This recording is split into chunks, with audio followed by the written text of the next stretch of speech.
way to die. My nose glows when something stings. Almost every day I think.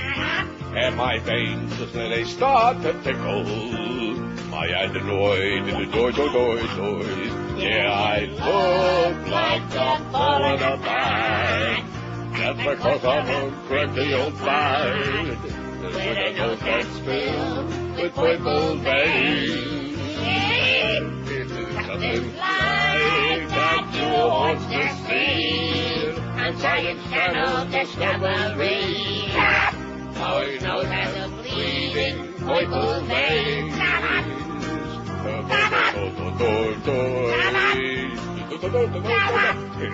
Try to sing me.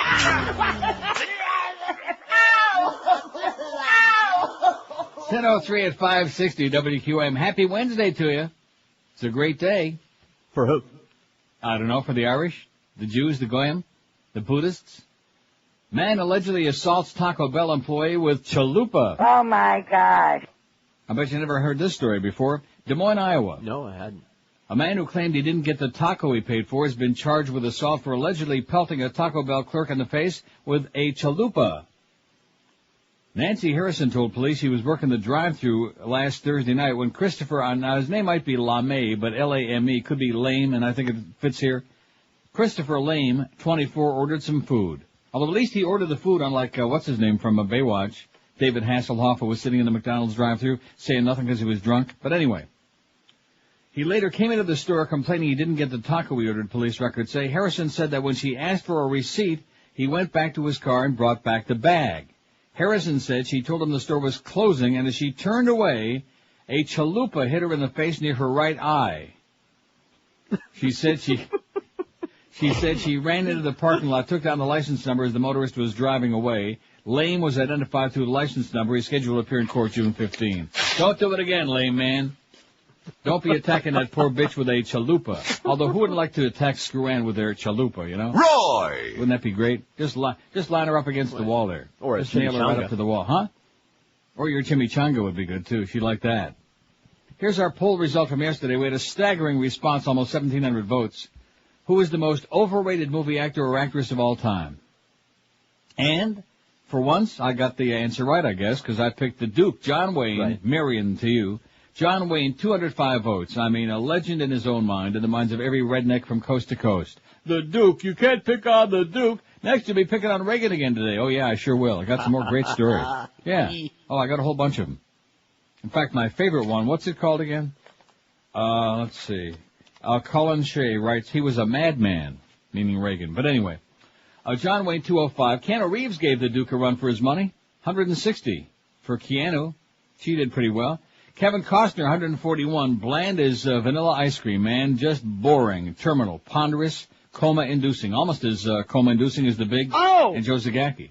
Jennifer Lopez was only one behind. J-Lo had a nice number there, 140. Came in fourth place, beating out James Dean Handley, had 123. Julia Roberts, 90. Will Smith, 83. That makes my heart feel great. Vin Diesel, 78. Ben Affleck, 78. Arnold Schwarzenegger, 71. Marilyn Monroe, 63. Elvis, 61. Isn't it great that those two are right there paired together? Chuck Heston, 46. Mel Gibson, 37. Did I say Chuck Heston? I don't have time to do that whole... You son of a bitch. But I did. 46. Mel Gibson, 37. They nailed him. Richard Gere had... About 30, man. Gerbils. John Travolta, 24. Brad Pitt, 21. Tom Hanks, 19. Marlon Brando, 19. Burt Reynolds, 17. Charlie Chaplin, 15. See, I'm not going to go into it. Won't waste my time. Huh?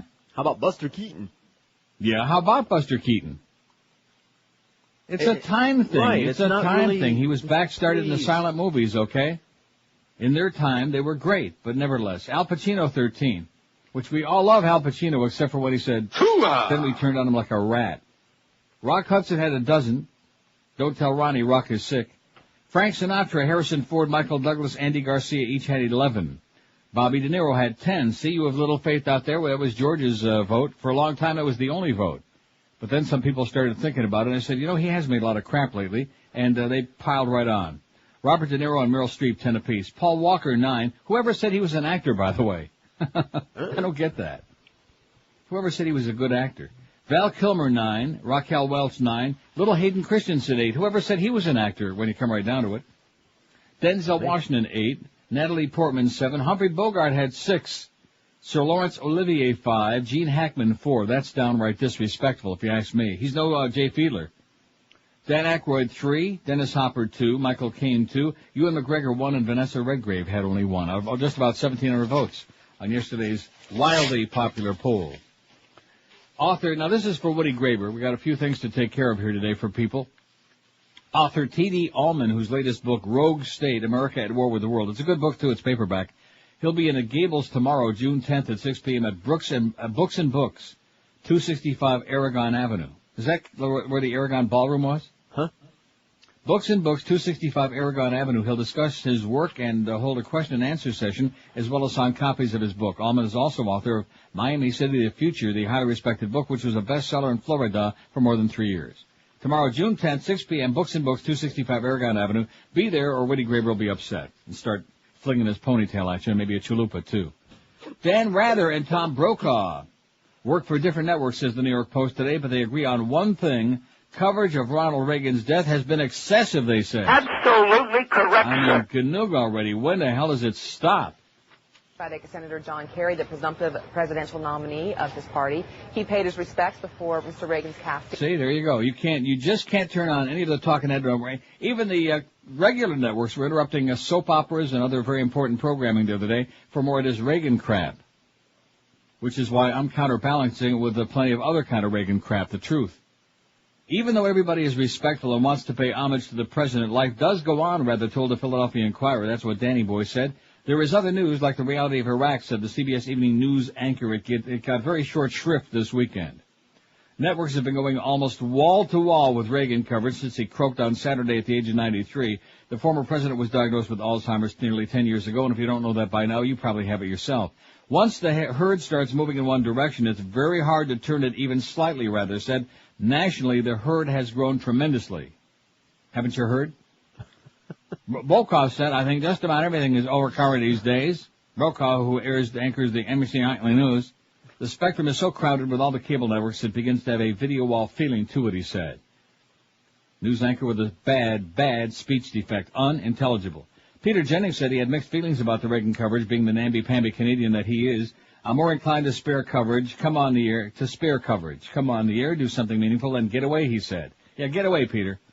Last time I had to do it was with O.J. Simpson during the 94 car chase. I had nothing to say after a certain period of time. Coverage of Reagan's death will continue through Friday's funeral on all the news networks, broadcast, cable, on your pop-up toaster. You'll have Reagan. Now they want to name the Pentagon after Reagan.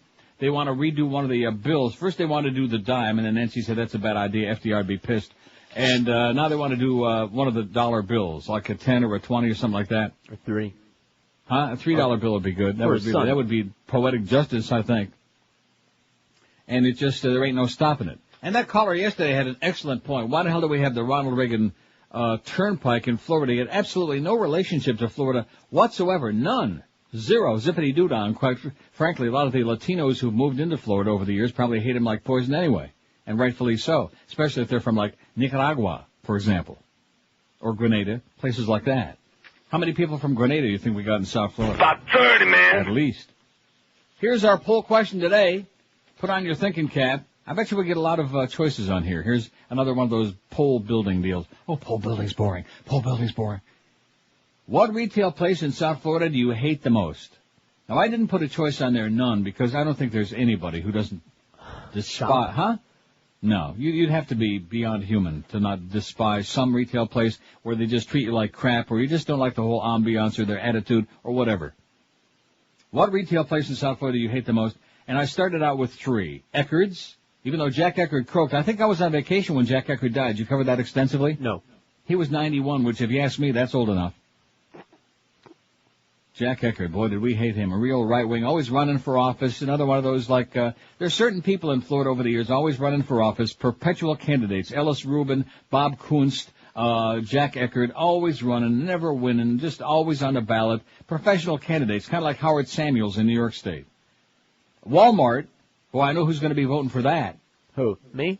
Yeah. Yeah. And Winn-Dixie. Eckerd's, Walmart, Winn-Dixie, those are the first three that came to mind. I hate to say this because I'm sure that Winn-Dixie is a wonderful sponsor and spends much money on our radio station, but nevertheless, I hate them like poison. No, I don't really hate them. I just would never shop there.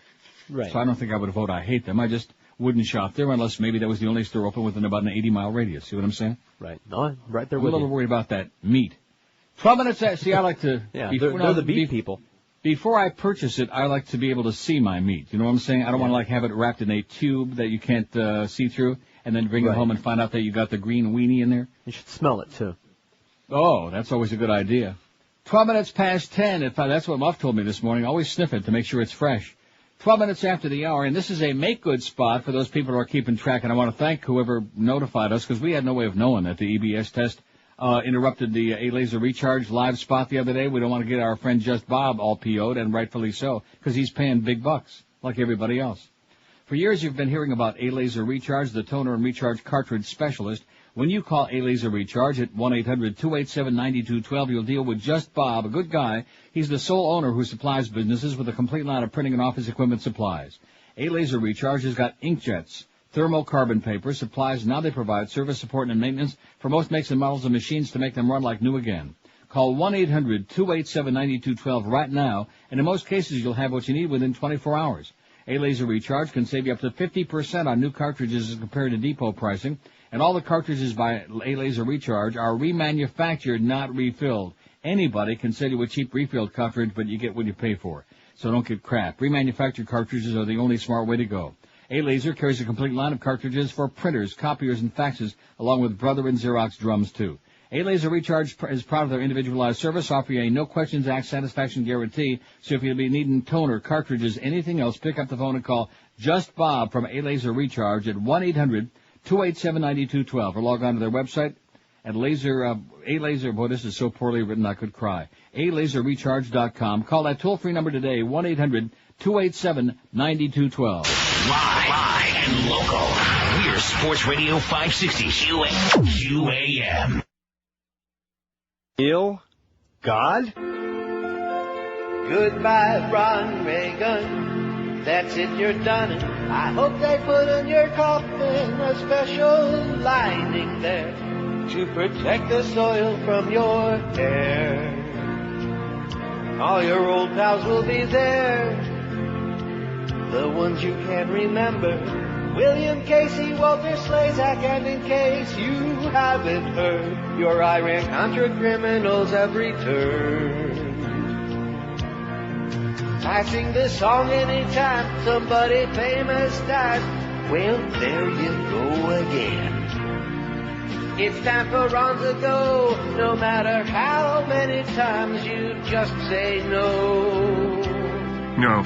You were outlived by Kitty Carlisle, who's 400 years old. And now here's a few words from your oldest friend, decrepit old Bob Dole.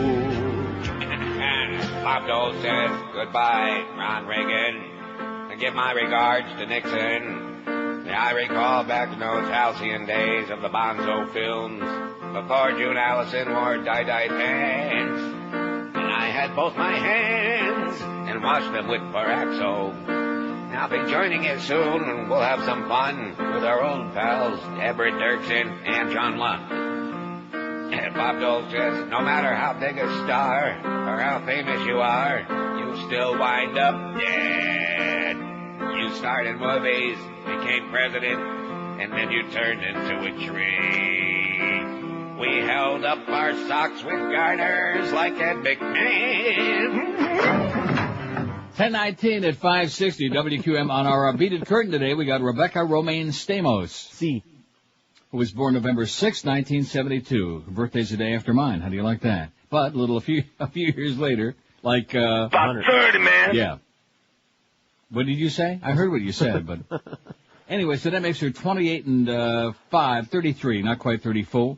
31, I'm sorry, excuse me. 31 for Rebecca. She was born, yada, yada, yada. Sometimes credited as Rebecca Romaine. C. She was in Alibi, although that's not out yet. That's in pre-production. That won't be out till next year. Godsend, The Punisher, Tron 2.0, X2, Oh, brother, some of these movies, I don't even know how to pronounce these. S1M01? What is that? S1M01? Sounds like an S&M movie. I think Okay. it's Simone, but it's spelled bizarre. Femme Fatale, Rollerball, X-Men, Just Shoot Me, TV series. Hefner, unauthorized TV biography of Hefner, Dirty Work, and a whole bunch of other stuff. The 2000 MTV Movie Awards. Oh, we mentioned yesterday they're not going to let you see Eminem's Rectum. in the MTV Awards tomorrow night. I just mentioned that in passing. Aw. Because there are probably a lot of people that want to see Eminem's. Rectum. Quite frankly, I'll pass on that. El Paso. The Martin Short Show, the Dennis Miller Live, playing herself in an episode 1994. Now that's interesting because Dennis Miller Show has got a 0.2 share. He's right there scratching around on the bottom of the numbers. Dennis Miller Show. It's as close to being off the air as you possibly can be. It's like a half a step away from being on the light bulb or the old whammy, one or the other. And we can relate to that. Here's another one for the poll. Circuit City. It isn't spelled out that way exactly right here, but I get their drift. Oh, don't leave the beaded curtain yet. Why not? Because that picture that I sent you is already there behind it. That mosaic, Jack Moseyev? what do you call it, the collage. Well, what am I going to do with it? Beautiful portrait of Ashcroft. You look on the beaded curtain, and there it is. And then the listeners... we want to, because you actually can make out what that is. That's great. Right. That's perfect. Oh, nice going. And then if you save it, then you can view it Wow. in Zoom and appreciate all of the individual little pictures that comprise Well, I already it. seen that Yeah. when you had me take a peek at it the first time, but you couldn't zoom back on mine here. But now that you got it like all together, collage, that it's a bunch of naked women, little tiny pictures of naked women, and the collage makes out John Ashcroft's face. That is outstanding. It's not just naked women. Well, I didn't have time to peruse each I one did. like I'm sure you did. I'm sure you did. Well, whatever else they're doing. I don't everything. want to go into detail right here, okay? It's behind the beaded curtain. You got to be over 75. You won't be seeing this anyplace else on our website, okay? I think there's a couple billy goat pictures in there, too. Well, I don't want to hear about that, okay? You're just horsing around. Oh, there it is, right on his necktie. Boy, look at the size of that thing. Anyway, so there you go. You got behind the beaded curtain. You got 3 for the price of 1 because we still got that, whatever the hell she is, the love child on there.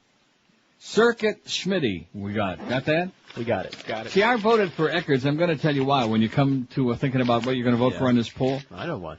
Stop and think about a place that you wouldn't go even if they paid you to go in there. Now, Walmart, you see, I'm not going to vote for that even though I despise the organization.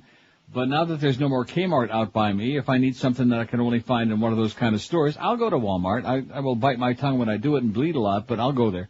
But Eckerd's, since I got a Walgreens right up the street, and there's one on every street corner right now, one or the other, I just won't go to Eckerd's even if they gave me free merchandise. If they gave me free drugs, I would not go in there. No, I'm the opposite. And it has nothing with what? In other words, you would go to... I'll go to Eckerd's if I must. But you won't go to Walmart Walgreens under any under circumstances? penalty of death. Really? Right. Well, I know you feel a little bit strongly, to say the least. Yeah. Well, that's okay. That's why we're putting these on there. So we got so far Walmart 4, Winn-Dixie 2, Eckerd's 1, and Circuit City 1. We'll add a whole bunch more on there. Places that you hate like poison that you wouldn't shop if they paid you to go in there. We have one call on it. QAM, hello. Hey, Neil. Yes, sir? I got one for your poll. Yeah? Rooms to go. Okay. Worst place. I bought some furniture there. Came in damaged. I returned it. I bought it with the protection plan. Yeah. I selected some other furniture. Guess what? I didn't want the protection plan for this other furniture I selected. They told me I had to get it because I got it last time. So I had to. Really?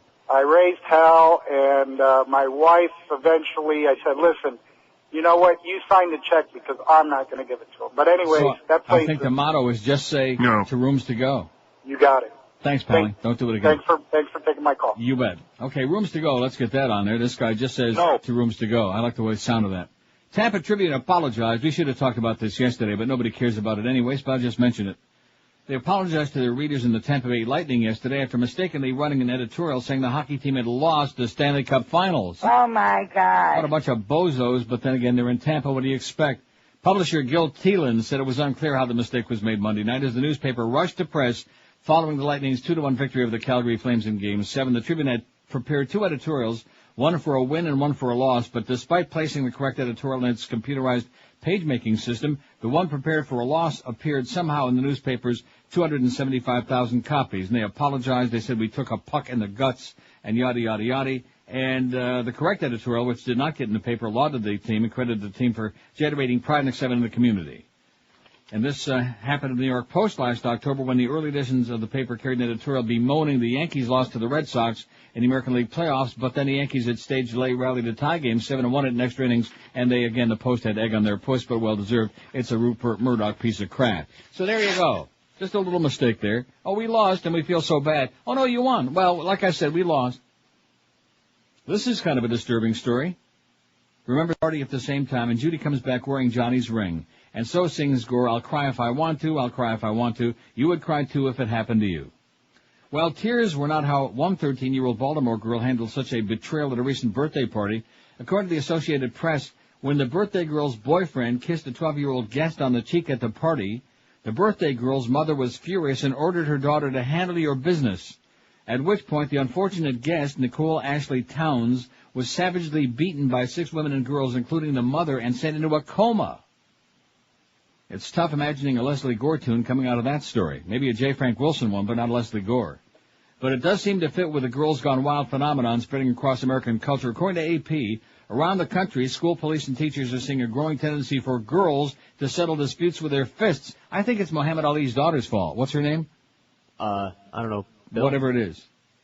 It is still true that violence among boys is a much bigger problem than violence among girls as measured by arrest statistics, but AP reports, while it used to be the ratio was 10-1, now it's only 4-1, and while the surge of violence among girls has been seen primarily at the lower end of the socioeconomic scale, it's by no means exclusive there. Just flash back the news about the violent Powder Puff Girls football game in an affluent Chicago suburb where a group of girls brutalized another group of girls, huddled helplessly on the ground, even to the point of breaking bones. All right. Live and local. This is Sports Radio 560. QAM.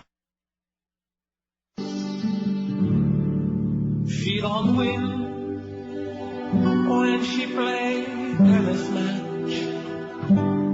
She plays pool, and all she does is scratch. But she's so hot, and so win or not, well, I get this sex from her. Absolutely. Russian babe with her own city law. Well, she has no soul, Sergei Fedorov. And though it seems she slept with whole hockey teams, now I get their sex from her. Ow! I'm in the corner of the sky,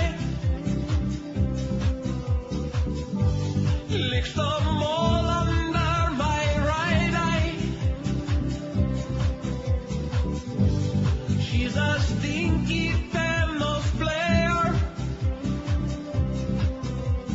but I get their sex from her. All right. I get lots of sex from her. For some reason, we don't believe you, but that's okay. 10:32 at 560 WQAM. Here's a fax that says, one of our real chronics. I wasn't in town yesterday, couldn't hear the show, but while listening to your poll results, I was shocked to hear, oh my God, that Sylvester Stallone was nowhere to be found. Recount. Now, see, the reason he wasn't on there is because nobody in their right mind ever said he was an actor. Right, even his crazy ma. Right. Even she knows better. She'll take the cash, but she knows better. Suggestion for today's poll from the same chronic, Mattress Giant. Horrible experience with him in the past. Mattress Giant. Got it? Concur. Well, like I said, good. Here's one that says, Burdine's Macy's, it's been crappy since the merger. I didn't even know there was a merger. That's how out of touch I am. In addition to which I wouldn't shop in either place anyway. I hate Burdine's. Right, overpriced. Yeah, overpriced. You can go to get the same merchandise in a million other places. Plus, I don't like their attitude. I remember back the first time the casino gambling thing was on the ballot. They were one of the prime fighters. Were they now? Yeah, because they wanted to continue paying their help minimum wage or close to it, and they didn't want the idea of casinos coming in and changing the whole economic base of the community. So as a result, anyway, I hate Burdine's like poison, and they're overpriced. So we can put Burdine's or Burdine's Macy's, however you want to put it on there. It's fine with me. I'm easy. Gallup has Kerry ahead.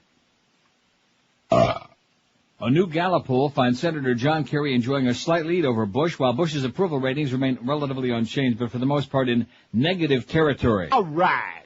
The president's continuing strength is in the public's perception of how well he's fighting the war on terrorism, while his performance ratings in other areas, the economy, foreign affairs, the situation in Iraq, energy policy, prescription drugs for older Americans, all elicit higher disapproval and approval. In the poll itself, Kerry leads Bush 50 to 44% among likely voters, 6 points. So why does it say here enjoying a slight lead? 6 points ain't too shabby, the way things were. In a three-man race, Kerry leads Bush 49 to 43, with Nader getting 5%, but it still sounds like 6 points to me if my math be correct. Okay? Okay. How do you like that? All right. So Kerry, just by sitting back and being like Herman Munster and not saying too much, he's gaining by, by default. Yeah. Right? Speaking of default. Yes? What's this word you wrote on the poll sheet that you faxed to me? Painful deification? Oh yeah, I'm glad you reminded me about that. But see, now you just by reading it, it took the steam out of it. It's funny. Yeah. Well, no, we're going to have. I was going to have a segment we're going to do about all this tributes to Reagan, and Duff was going to read the piece, and it was going to be titled "Painful Deification," which is all this what's happening with Reagan. It is painful. It is. It yeah. hurts. And of course, Duff being the expert in that area, we thought he would mouth the story about painful deification. At any rate, court upholds Bible class ban. See, I'm glad you reminded me of that because I do write these things down and then my Alzheimer's kicks in. That's why I write them down in the first place, but I forget I wrote them down. A federal appeals court has upheld a ruling that argued weekly Bible classes are unconstitutional in the public schools of Rhea County, that's Chattanooga, the same county where the Scopes monkey trial pitted the creationists against the evolutionists 79 years ago. The Scopes monkey trial. A three-judge panel of the 6th U.S. Circuit Court of Appeals in Cincinnati agreed Monday with a February 2002 ruling by U.S. District Judge R. Allen Edgar of Chattanooga. You ain't seen nothing till you seen Tennessee, mister. I'll tell you that right now. Tennessee. Edgar ruled that the Bible Education Ministry program in Rhea County violated the First Amendment clause calling for separation of church and state. The 30-minute classes were held weekly for about 800 students in kindergarten through 5th grade at the country's 3 elementary schools. These are public schools, no less. You ready? I'm ready. Ready for that? Parental consent was not required, and students were allowed to participate in alternative activities if they objected to the classes. Rhea County Superintendent Sue Parter said Monday that school board members would likely discuss whether to appeal the latest ruling at their Thursday night meeting tomorrow. Bible classes have been offered in Rhea County for 51 years. And, of course, slavery probably till about 5 minutes ago. I'm disappointed, not surprised, though. The appeals judges ruled that although school officials contended that the classes were value-driven, teaching responsibility and positive morals, they were also teaching the Bible as religious truth, which, of course, only Neanderthals, only morons would believe that, religious truth, this gobbledygook written by primitive, stupid people thousands of years ago, passed on word of mouth, on scratched on restroom walls, things like that, right near the glory holes. What? That's where they write that stuff. Yeah. Oh, glory. Glory to the Lord. The county city of Dayton, about 35 miles northwest of Chattanooga, is where orator and presidential candidate William Jennings Bryan and attorney Clarence Darrow squared off in a courtroom during that 1925 prosecution of teacher John T. Scopes for teaching evolution in the public schools instead of the biblical story, the Bubba Mices of creation from the Bible. That is the Jew Goy Bible. And not to be confused with the Muslim Bible or the anybody else's Bible. The Hindus, the Christian Scientists, all of these people. The Scientologists. L. Ron Hubbard ain't too happy about it either, I should point out. Remember L. Ron Hubbard? Sure. The only guy I know that's still writing books from the grave. Maybe Ronnie will write his autobiography. He's got plenty of time now. Radio Giant. Here's the story of the day. I saved the most important story for right now.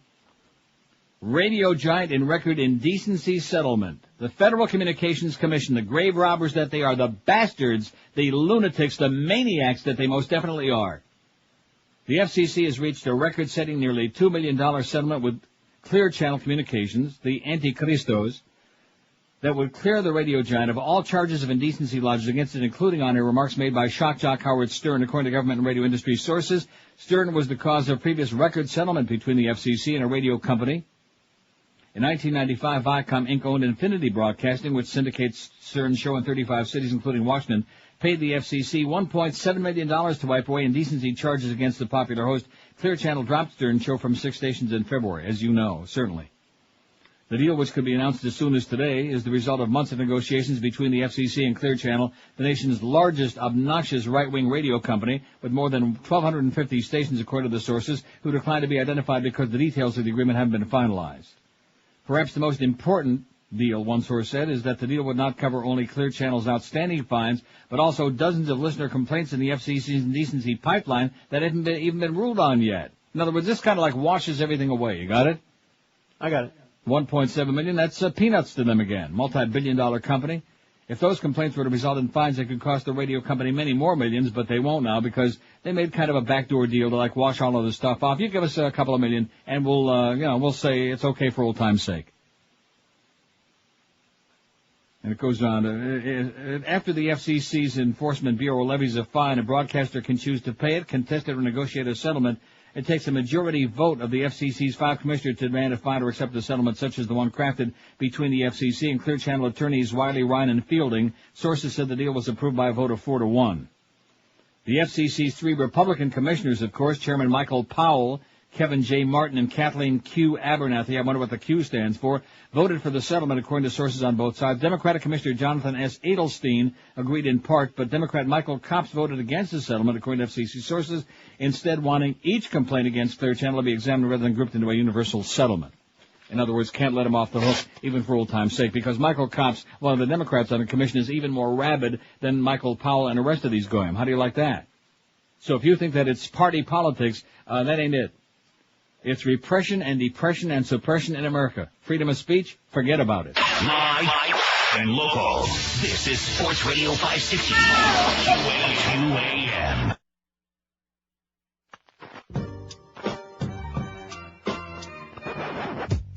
Ann Coulter is a party girl. Party girl. Party girl. Ann Coulter is a party girl. Party girl. Party girl.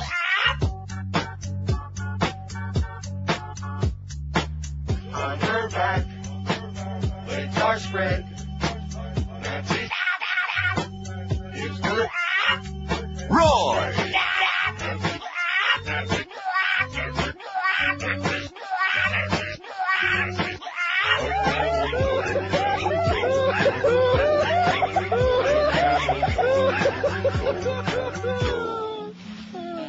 Moralist monster, a good girl who wants to be a media hoe and prefers it on top quiver. You want more on this lady? Here's what I'll give you. She's got a book to read about slandering. Nobody knows more about slandering out with a big stupid mouth. Anyone to the left of Mangala, such a good Christian girl, you want to strangle her. Pontificating who she's hating, political pundit pontificating, sprawled on the floor and a Republican skanky hoe. She's a federalissimo, making liberal a dirty word, you know, in a miniskirt showing camel toe. And Coulter knows what hate can be in a miniskirt that smells fishy. She's a tall drink of water on the side of Law and Order with a back alley look. If you like your broads taller, if you got the money, she'll spread those legs with a cigarette and a Chardonnay. And Coulter, political pundit, the angel of the right, and it's easy. I gotta have that drop in, that last sound there, that whatever that was. The slap? No, the before that, the whatever that was. Oh. That was special. Gotta have that all by itself.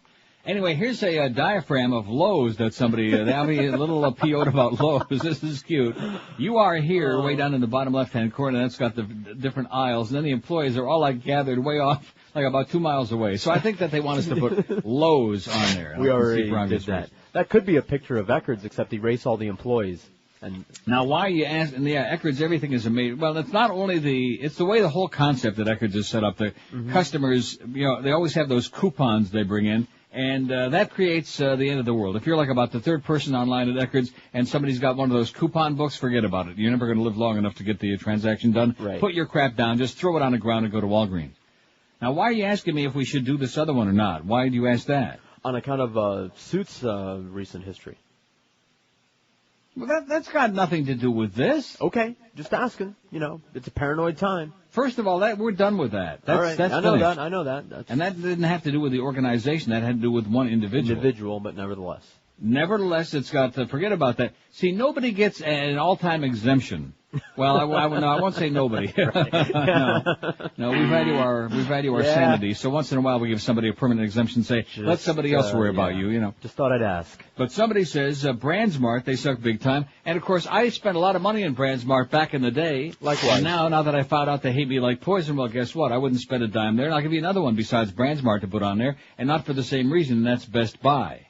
Okay. I'm not going in anywhere where I have to stand around waiting while there's about a half a dozen idiots running around and just go over there and stand at the counter and we'll get to you. You know, like you have to goose step in there. Well, it's but easy. But what I know exactly what I want, but it's right up there. Just can you please get somebody with a ladder and just grab it off of there? I'll be more than happy to put it in my cart here and take it up and pay for it. And oh no. That's stand why. online. I refuse to put up with that. It's a good store. The prices are good. Well, that's why the prices are good. They don't pay anybody to work there. Now they got a whole bunch of people. Well, you're right. Yeah. They got a whole bunch of people. They just aren't working right. there. Yeah, they're just hanging out. They give them those shirts. Yeah, the blue shirts. Mm-hmm. Worst retail place, Pep Boys Auto Parts. It says if you get helped in less than a half hour, praise Jesus, Moses, and Allah, says DP. Boy. Pep Boys. Well. Josh won't stop shaking his head on that one. Nodding, I guess. That's true, man. Yeah. You got a problem in there, Josh? I thought your problems were with Eric today. You guys better mend your fences because you got a lot of heavy duty work coming up. They have no fences to mend. We're solving it. Are you really? We are. He's got You're a solvent now, the two of you, huh? You're solvent? Yeah, Eric says he'd like to remain solvent is what he's saying. He's whining. Wah! Eric, all I did was just make a suggestion. You don't have to write me back a book of your life story. I understand times are tough. You're trying to make ends meet. You got a pushy Japanese wife, all of these things. But just please, just calm down a little bit, please. You're depressing. You're morbid. You're starting to get like Boca Brian. Oh, at least he's funny. Stephen King says the indecency hoopla is silly. Speaking of that FCC and cheap channel backdoor deal where they bought him out for less than $2 million. Stephen King on Infinity Broadcasting's Mara Davis and Dunham in the Morning show yesterday morning. Stephen King said, I think it's nonsense. What I think about it is a word that I don't want to use on the radio. I'll get you guys in trouble. It makes me angry and it's silly. And what happened to Howard Stern is silly. I don't listen to him. I think he's silly. But at the same time, I think he ought to have a right to be silly on the radio. This is America. It's a free country, and we're supposed to have the right of free speech. That's the way it works in America, or the way it's supposed to work in America. If Stern is saying stuff on the radio you don't like, if it offends you, you've got a hand. Reach out, take hold of the knob, turn it off. He's gone. Goodbye. You don't need a politician in your living room to say you got to put a Band-Aid over that guy's mouth. Nice going, Stephen King. How do you like that? One American who's left who's got the balls to stick up for freedom of speech. If you don't like it, turn it off. That's all. Don't give us this excuse. Oh, it's the children. Right. The children are speaking words that you never even heard yet out there in the schoolyard. Who the hell are you kidding? Well, that's why. See, they learned it off the TV. Yeah, right. Sure they did. They learned it from each other. In fact, they got together and made them up. Like in code, so we don't know what the hell they're talking about. Here's some good news, though. Some great news. Oh! But before that, here's line 6. QAM, hello. Hey, how you doing, Pally? Pretty good, Pally. What's up? I want to add Home Depot there, man. Home Depot, I don't like it, huh? He blows, bro. I work with my hands. And all the time I'm there, and it's a piece of crap.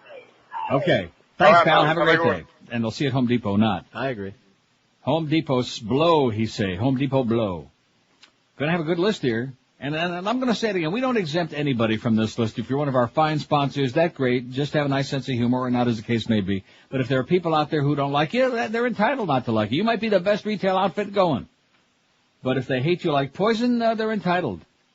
What retail place in South Florida do you hate the most? So far, Walmart 54. I think George has got a lock on that. Nobody likes Walmart. Evil. Well, nobody likes it, but everybody's shopping in there. All those trailer park everybody. people. Yeah, there you go. Those people. I've been in there a couple of times, like for, you know what they're good for? Like turlet stuff. They're good for crap. Really. They have because cheap prices. Once I had to get a toilet seat or something like that, and then can I say that ball cock or whatever that thing is in the tank? Not anymore. Oh, the ball that goes in there. Right. And that's the kind of place where you go and get stuff like that. Now, originally I would have gone to Kmart, but of course, you know, the Kmart out by me is long gone. It's history. As Mary Schallenberger would say, it's history, but that's just the way it goes. Because that's one of the reasons we hate Walmart is they come along to try to put everybody else out of business. Right. Just like Wayne Hypinga did with his what you call it? What do you call it? With his Blockbuster. Oh, Same thing. Call it, yeah. Put all the mom and pop people out of business, the video stores, and then of course he bailed out and took all his money with the tears in his eyes, yeah. How's Blockbuster Park coming? Anybody seen that lately? No. Walmart 54, Winn-Dixie 38, Eckerd's 25, Rooms to Go 11, Circuit City 10, Brandsmart 3, Burdines 2, Mattress Giant 1, Best Buy 1, Lowe's don't have any yet, but I'm sure it will after all the artwork, after the effort he made to make that. Sam's Club none and Pep Boys none, 145 votes. Sam's Club. Yeah, got one right out there by me, but I've never been in it. Don't go. No, never. They're owned by Walmart, aren't they? I think they are. They're owned by Walmart? They're one and the same. Oh, my God. The Antichrist is everywhere. See. I didn't know that. See, I'm always a little bit leery about these places. They're all over. It's a private club, but it's not a private club. You know what I mean?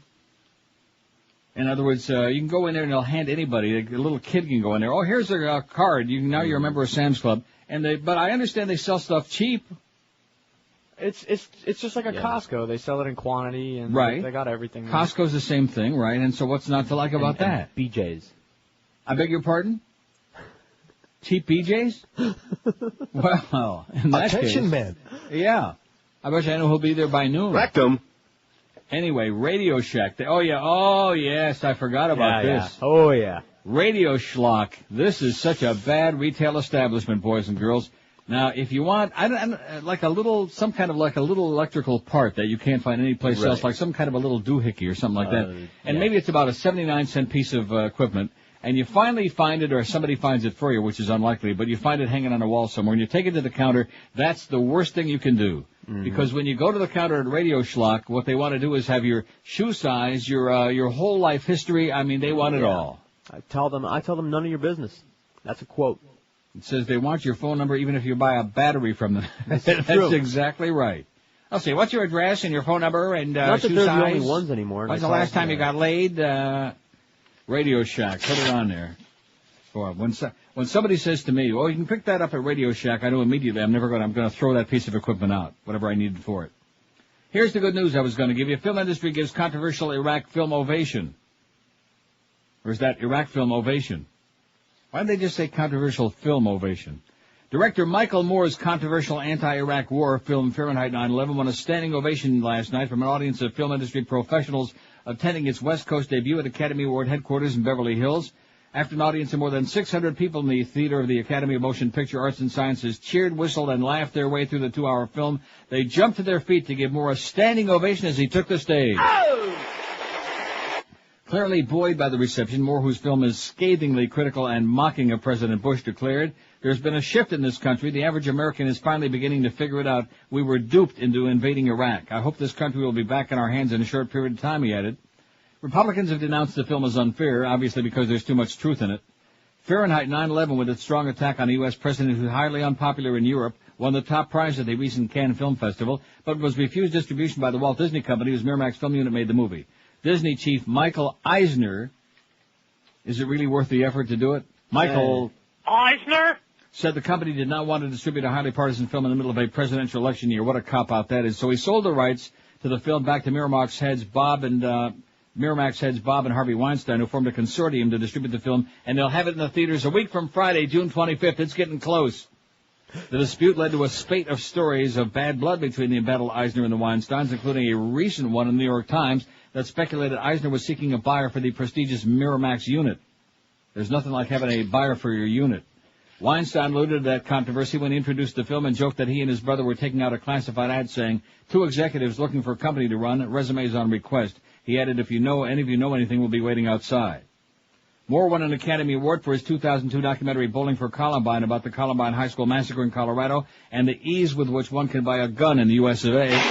In his remarks last night, Moore predicted Fahrenheit 9/11 will do 3 times as well as his Columbine movie, which earned a record amount for a documentary film of $21.5 million. Moore told Reuters afterward that Fahrenheit would open in between 500 and 1,000 theaters on June 25th, an amazingly high number for a documentary, and all we can say to that is, all right. Live and local. This is 560. The radio's all yours now. QAM. Drudge packing? Yes.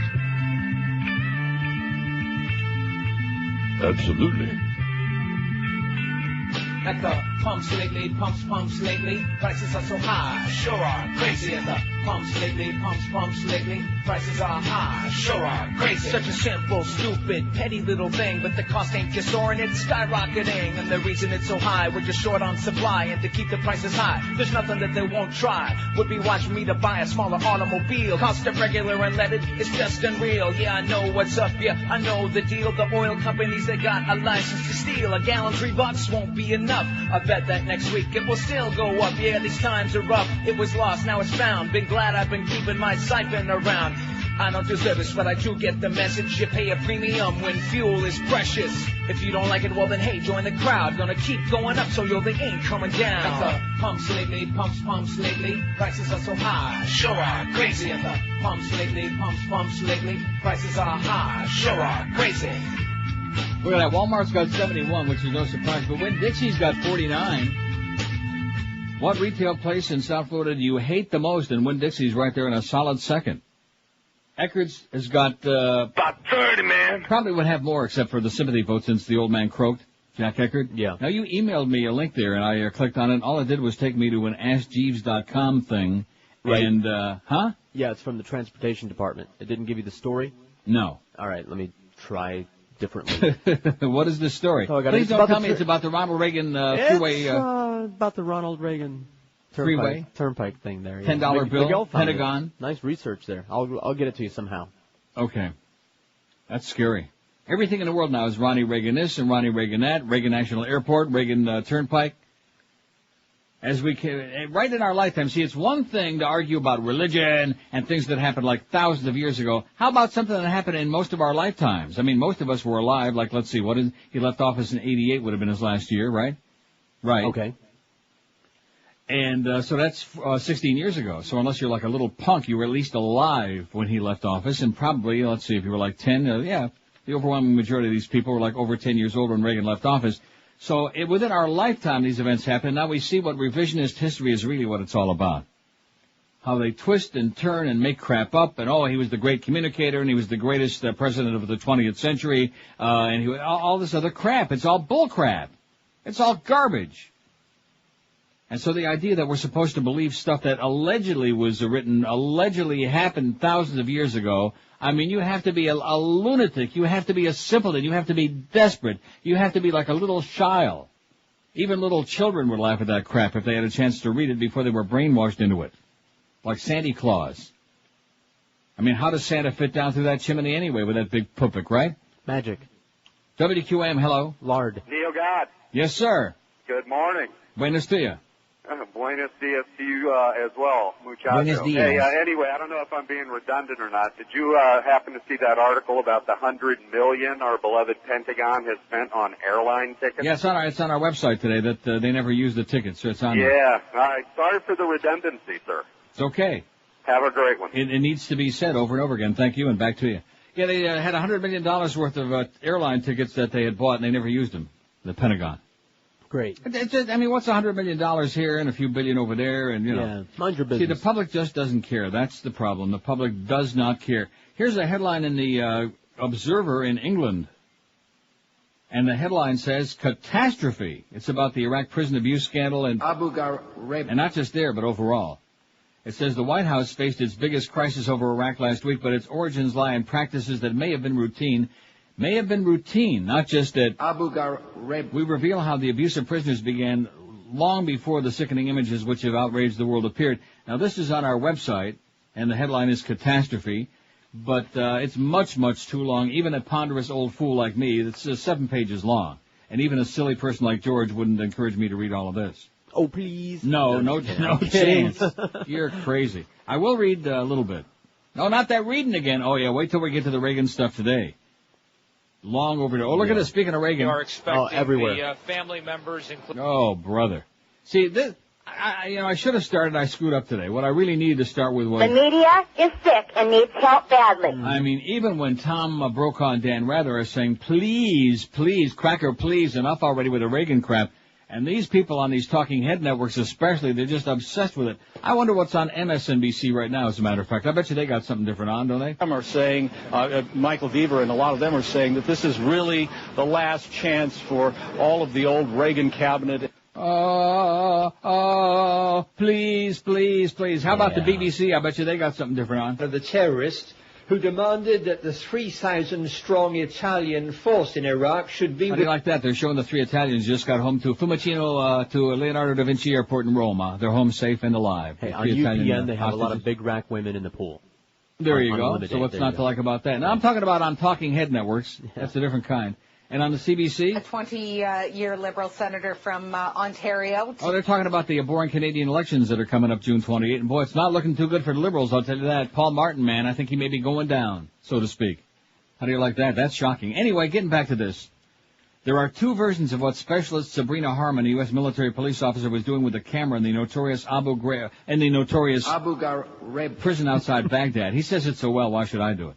According to her mother, the former assistant manager of Papa John's Pizza restaurant in North Virginia was collecting evidence of improper treatment in the jail. I don't like Papa John's, by the way.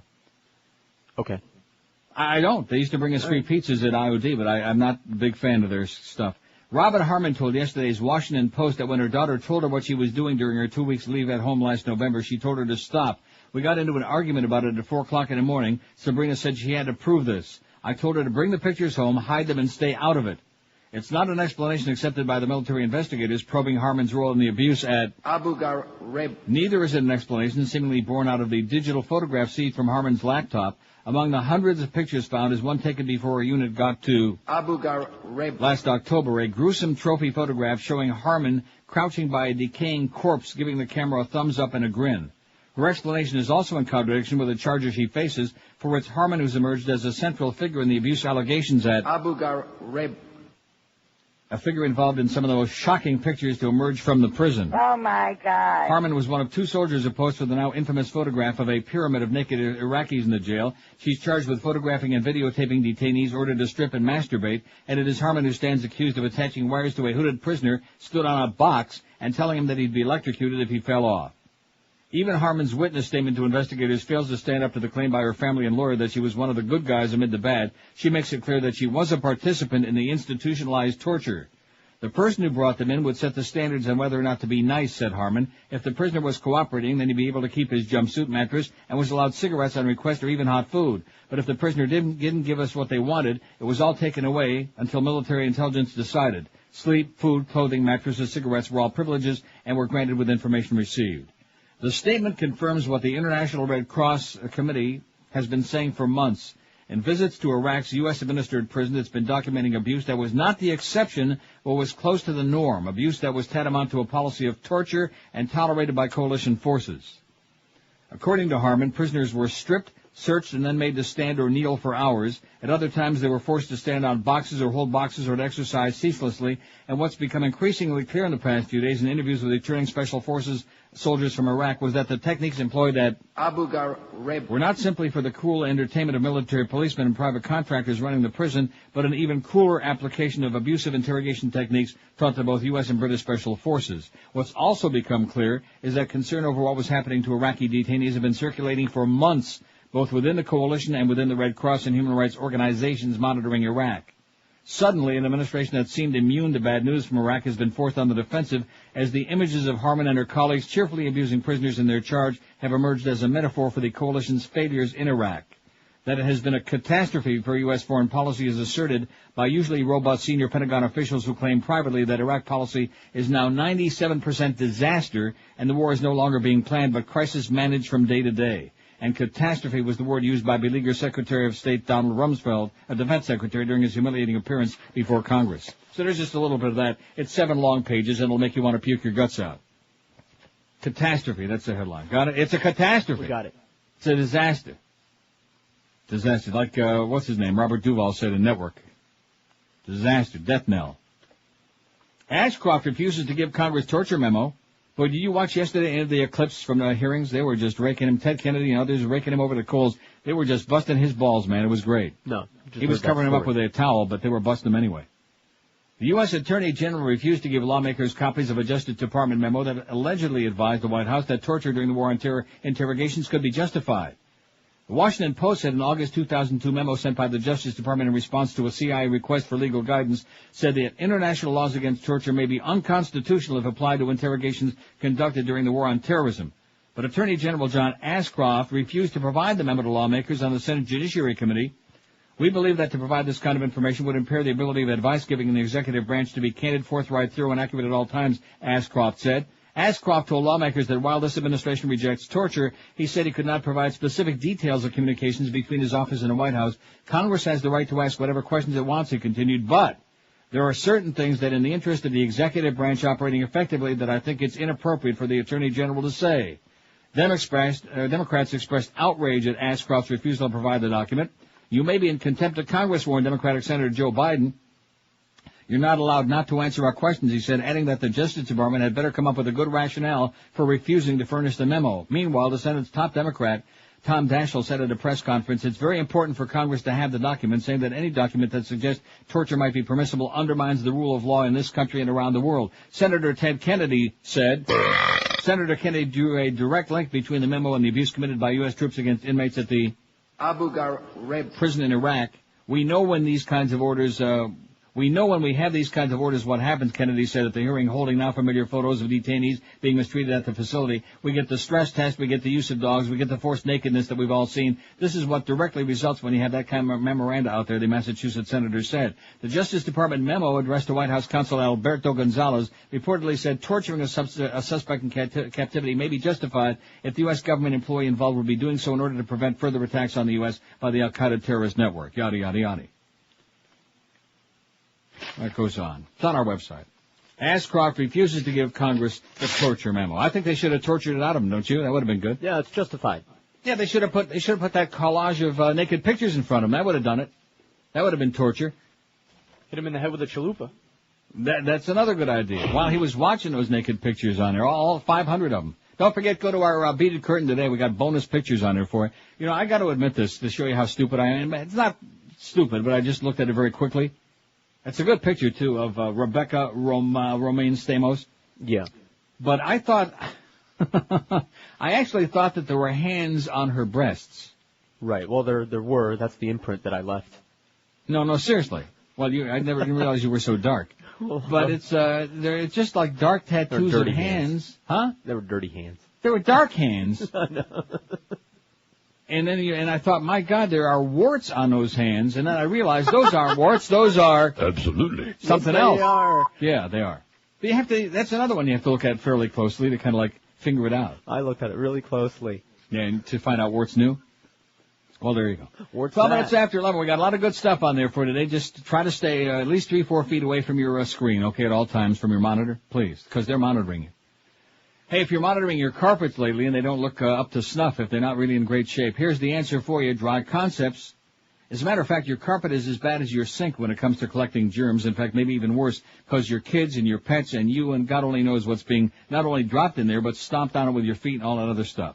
So call Dry Concepts today and sanitize your home by having their certified technicians come in and dry clean your carpets, which suck out even the deepest down dirt in your carpet, make them look and feel and smell lemony fresh just like brand new. They're dry in a couple of hours, so you really can clean today and entertain tonight. And they'll never rip you off because they don't play any games at Dry Concepts. That's why people are so excited to use them, because they do a stupendous, unbeatable job, and they give you a written guaranteed price up front before they start doing their fantastic work. Whether it's your carpeting, your area rugs, your oriental rugs, your furniture, your drapery, all of these things. I've been using them for over 20 years. Wouldn't dream of using anybody else, and when you use them the first time, you wouldn't either. And don't forget, when you call Dry Concepts, have them put you on their standby list, which can save you an extra 15% off their already unbeatable low price. Call them toll-free. You'll be glad you did. Call 1-800-248-5071. That's 1-800-248-5071. Or check them on the web at dryconcepts.com. We're Sports Radio 560 QAM. Name has changed over the years, but our commitment to serving kitchen fresh chicken hasn't, because KFC stands for Kitchen Fresh Chicken. Wait, I thought it stood for Kentucky Fried Chicken. And why do we call it Kitchen Fresh? Because that's the only kind of chicken we serve. And that's why when people think KFC, they think Kitchen Fresh Chicken. Well, I still think Kentucky Fried Chicken. There's only one KFC, and it's the only place to go for Kitchen Fresh Chicken. Kentucky Fried Chicken. No, it's Kitchen Fresh Chicken. It's Kentucky Fried Chicken. KFC. Now you've got it. KFC. Kitchen Fresh Chicken. Never mind. Do you still have extra crispy? Sure, but now it's called Extremely Crunchy, and it's only at KFC. Kitchen Fresh Chicken. Forget it. I'm going to Boston Chicken. Don't you mean Boston Market? Oh!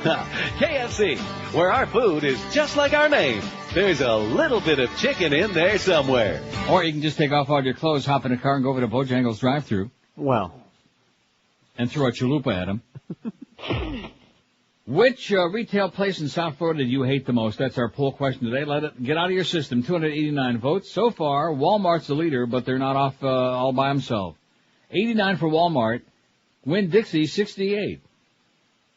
Eckerd's, 44. Now, do we want to put Publix on there? Because I love Publix, and Publix, I got a lot of friends there at Publix, and it's a great store. But I'm sure that there must be some of the Winn-Dixie people who hate Publix, right? Maybe. Never heard anybody complain about Publix. The only thing probably that they don't like about Publix is that, A, it's owned by a bunch of goody two-shoes born-again Christians, and B, they, and I don't know about the other supermarkets because I only shop at Publix when I'm home, but they're very big on letting the pain-in-the-ass people out front, the Girl Scout cookies and the yeah, but that's everybody. Salvation Army. Huh? That's everybody. Well, it bothers the hell out of me. Sure. And then if they don't get you going in, they you know damn well they recognize you when you're coming out. You go in and you buy 2 items, you're in the express line, you get out of there in about 2 minutes, and you come right out and walk by the same people, and again they're like hitting you up for more crap. No thanks. No thanks, I'm diabetic, those cookies will kill me.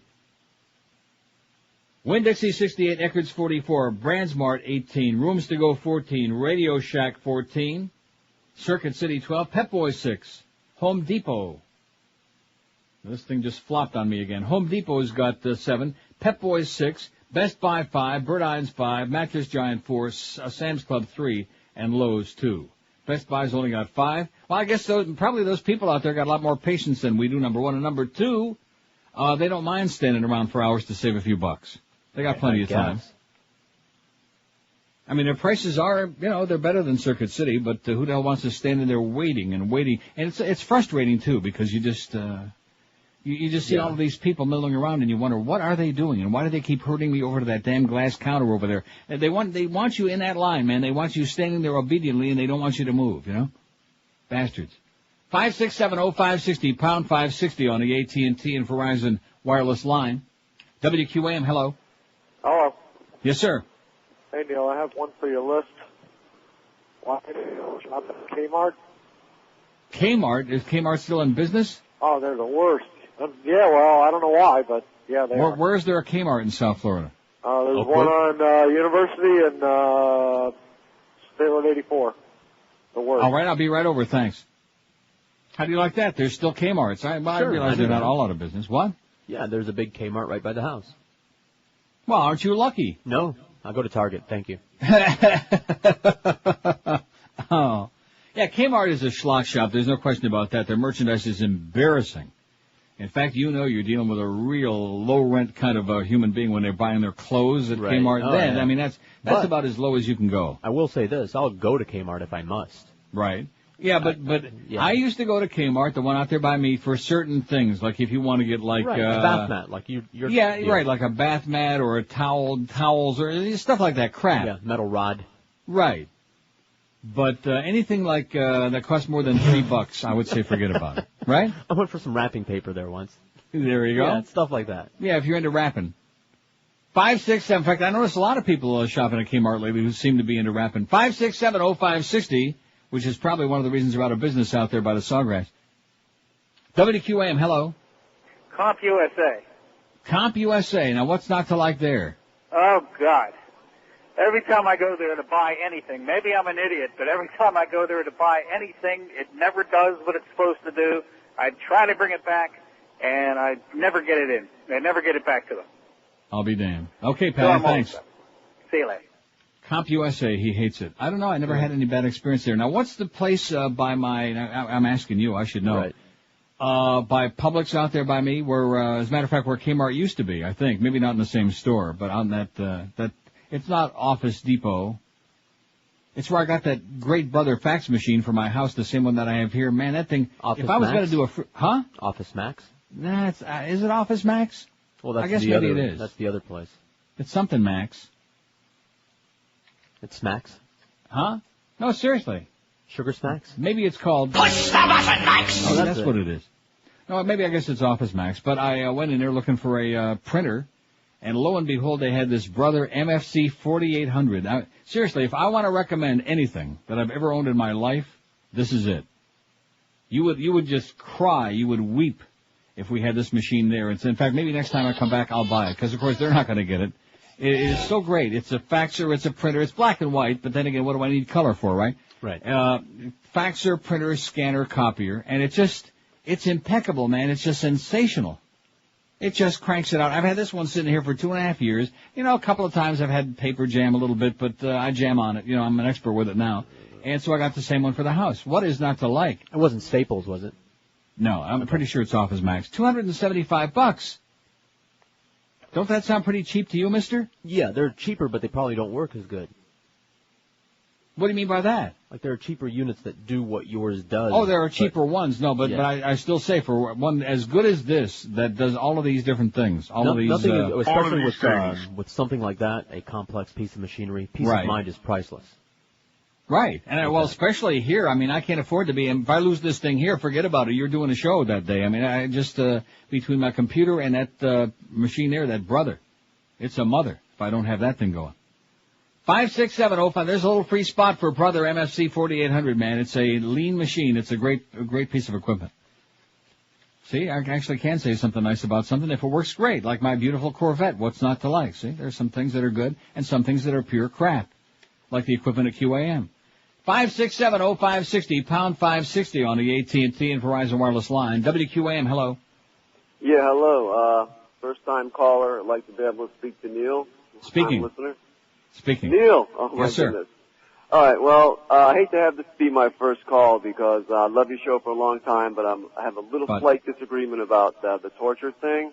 Yeah. I know it's a slippery slope, okay, and we don't want to go down all the way to be like the people that were trying to... We don't? We're already doing it. Well, we're already doing it, I know. But the thing is like some people... In addition to which, before you go ahead, let me just caution you with one thing. Have you noticed that since this scandal erupted, they've had these busloads, hundreds and hundreds and hundreds of people that they've released and sent back into their cities from the Abu Ghraib, just from that one place?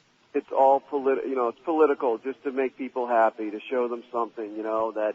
It's not political. The fact is that 70 to 90% of the people rounded up didn't do anything wrong in the first place. Yeah, they were just common criminals, but... a lot of them weren't criminals. A lot of them were just rounded up because they didn't like the way they look. One of them was a cab driver. There have been zillions of stories about these people, and most of them weren't criminals at all. If you could have stopped 9/11 and you had Atta right in front of you, what would you have done with him? Well, what does that have to do with this? First of all, what do the Iraqis have to do with 9/11? Well, what do the Iraqis have to do? What do the Iraqi people that we're rounding up and torturing, what do they have to do with terrorist attacks against the United States or any of our allies? Can you tell me? Those little people on the street, absolutely nothing.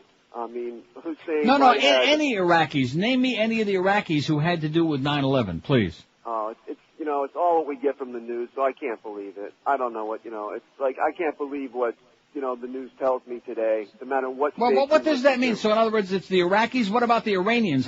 How about everybody? Let's just torture everybody. Anybody in the world who looks like one of those ragheads, we're going to round them all up and torture them, and we're going to squeeze the truth out of them until they tell us what we want to hear. How's that?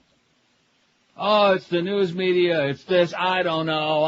That was the one true thing you said, sir. I don't know, because you sure as hell don't. It's everywhere. Yeah, they're just everywhere. We don't know, so therefore, let's just in addition to which, I thought now, since there's no weapons of mass destruction, and since we know that they're not connected with Al-Qaeda, I thought we're there to liberate the courageous Iraqi people from the evil dictator that Reagan put in there back in the early 80s. I thought that's what it was all about. Huh? They're not letting us liberate them. So if they're them. so evil, and if we have to torture everything out of them and round them all up, then somewhere along the line I'm a little confused, like this last caller. That's very sad. That is so sad. All you're doing is justifying the unjustifiable. If you want us to behave like barbarians, the ones that we condemn, I wouldn't even dignify it with more of a response. Good luck to you, sir. We'll all need it. With more people running around like you on the loose, we do need it. Wow. And Reagan is in a casket, by the way. Brief ceremony. 27 after 11. Yeah, I told you the box is not the one that's on display. That's a stunt. That's a double. Is your company suffering from regulations and increased labor costs? Let Oasis Outsourcing help you when it comes to the people side of your business. payroll administration, Fortune 500 company employee benefits, human resource services, and risk management are just a few of the services Oasis Outsourcing can cover to help your business be more profitable. Call Oasis Outsourcing today for a free evaluation at 1-866-OASIS. That's 1-866-286-2747. With more than 60,000 employees worldwide, Oasis Outsourcing understands the many facets of human resource management.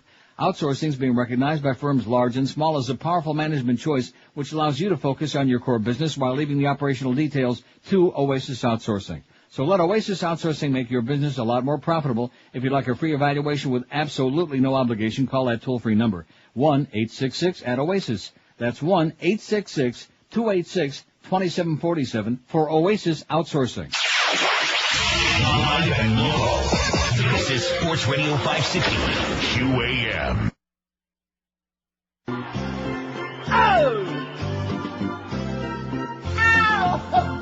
Let's abuse some more prisoners. Make them scream nice and loud. Absolutely. Get me some wires and a battery pack. I don't care if they ain't from Iraq. Should be used to the torture. 'Cause we're just playing their game. Yes. In the past, it had to be worse with Saddam Hussein.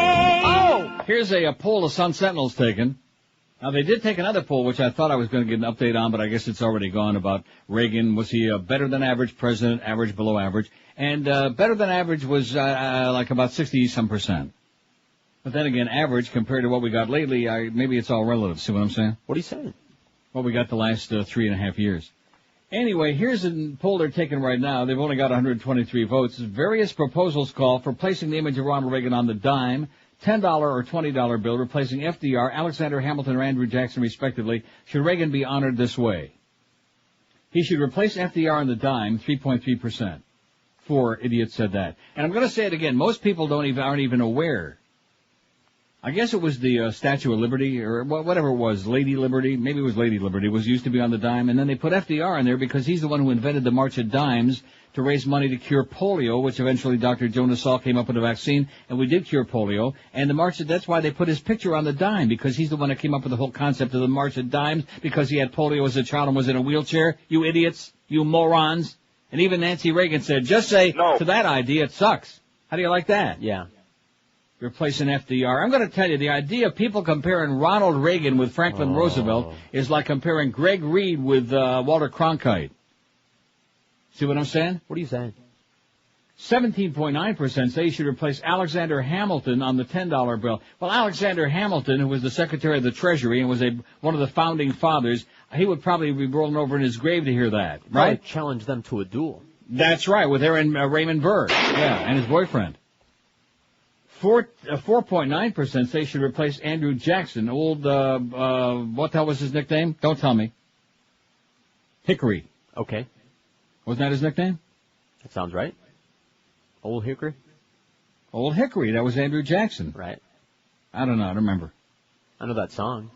I do know he was our 7th president, I do know that. I know my presidents, mister, I don't know much else. I know my Anyway, Andy Jackson, 4.9%, that's on the $20 bill. I wouldn't have a big problem with that because Andrew Jackson, quite frankly, comme ci, comme ça, you know what I'm saying? And he was. John Killer. Right. He wasn't really a nice guy. But then again, neither was Reagan. Reagan was, just ask the Nicaraguans, okay? They'll tell you. Yeah, those Indians. 74% say Reagan's image should not be placed on any of them. How do you like that? And those people are... Absolutely correct, sir. How do you like that? That's a pretty good sign, yeah. Enough already with the Reagan crap. Dan Rather and Tom Brokaw are right. Two goofballs like that can't always be wrong, and in this case, they happen to be right. We got the Mad Dog at 2. We got the Humper in the studio at 4 this afternoon. Look out. If there's any food laying around, hide it. 6:30, Marlins on deck. 7:05, Marlins at the engines. And speaking of what you just said before, they came from behind last night. John Killer. Or am I thinking? Yeah, last night they won 7-5, right, Josh? That's right. Coming from behind. Just the way Duff likes it. Florida Marlins at the Cleveland Indians, 7:05, Eddie K after the game. And by the way, Barry Jackass, oh, brother. He's got an article in there. Was it today or was it the other day about Jack McKeon listens to Eddie K's show going home and doesn't understand why the fans second-guess him and this and that, even though they're in first place and they're the World Series champions? Because it's Florida, Jack. Because it's South Florida. They're never happy. Making gestures associated with Nazism during a World Wrestling Entertainment match in Germany last weekend has cost a prominent performer his moonlighting job as a financial analyst on NBC. His mooning job. I guess maybe we can get Eminem to replace him. The network announced yesterday that John Bradshaw Layfield, I never heard of him, did you? No. That's because I don't watch that crap anyway. That's the propaganda network, the gambling channel. John Bradshaw Layfield was fired from his job as CNBC contributor. Layfield was hired last month after serving as a guest analyst for the Fox Nazi News channel, which began featuring him regular last year following the release of his book, Have More Money Now. In an apparent attempt to draw a crowd response during his match against WWE champion Eddie Guerrero in Munich, eyewitness reports said Layfield goose-stepped around the ring and raised his arm numerous times in Adolf Hitler's salute. Such actions are illegal in Germany, although no criminal charges were brought against the 13-year wrestling veteran after the show. Maybe he was just doing something to please El Presidente here now. That could be it. Maybe he was thinking of the Bushmeister. In a statement, a CNBC spokesman said Layfield was fired because we find his behavior to be offensive, inappropriate, and not befitting anyone associated with our network. The WWE also responded to the incident through a statement on its website. WWE and John Layfield deeply regret Mr. Layfield's actions in the ring at our event in Munich and apologize if it's offended or upset our fans. Mr. Layfield's been reprimanded for his actions and probably will be sent to Abu Ghraib to be tortured by that last caller. Such sanctions were not released, although it's believed Layfield was set to meet Tuesday with WWE owner Vince McMahon. In other words, yesterday.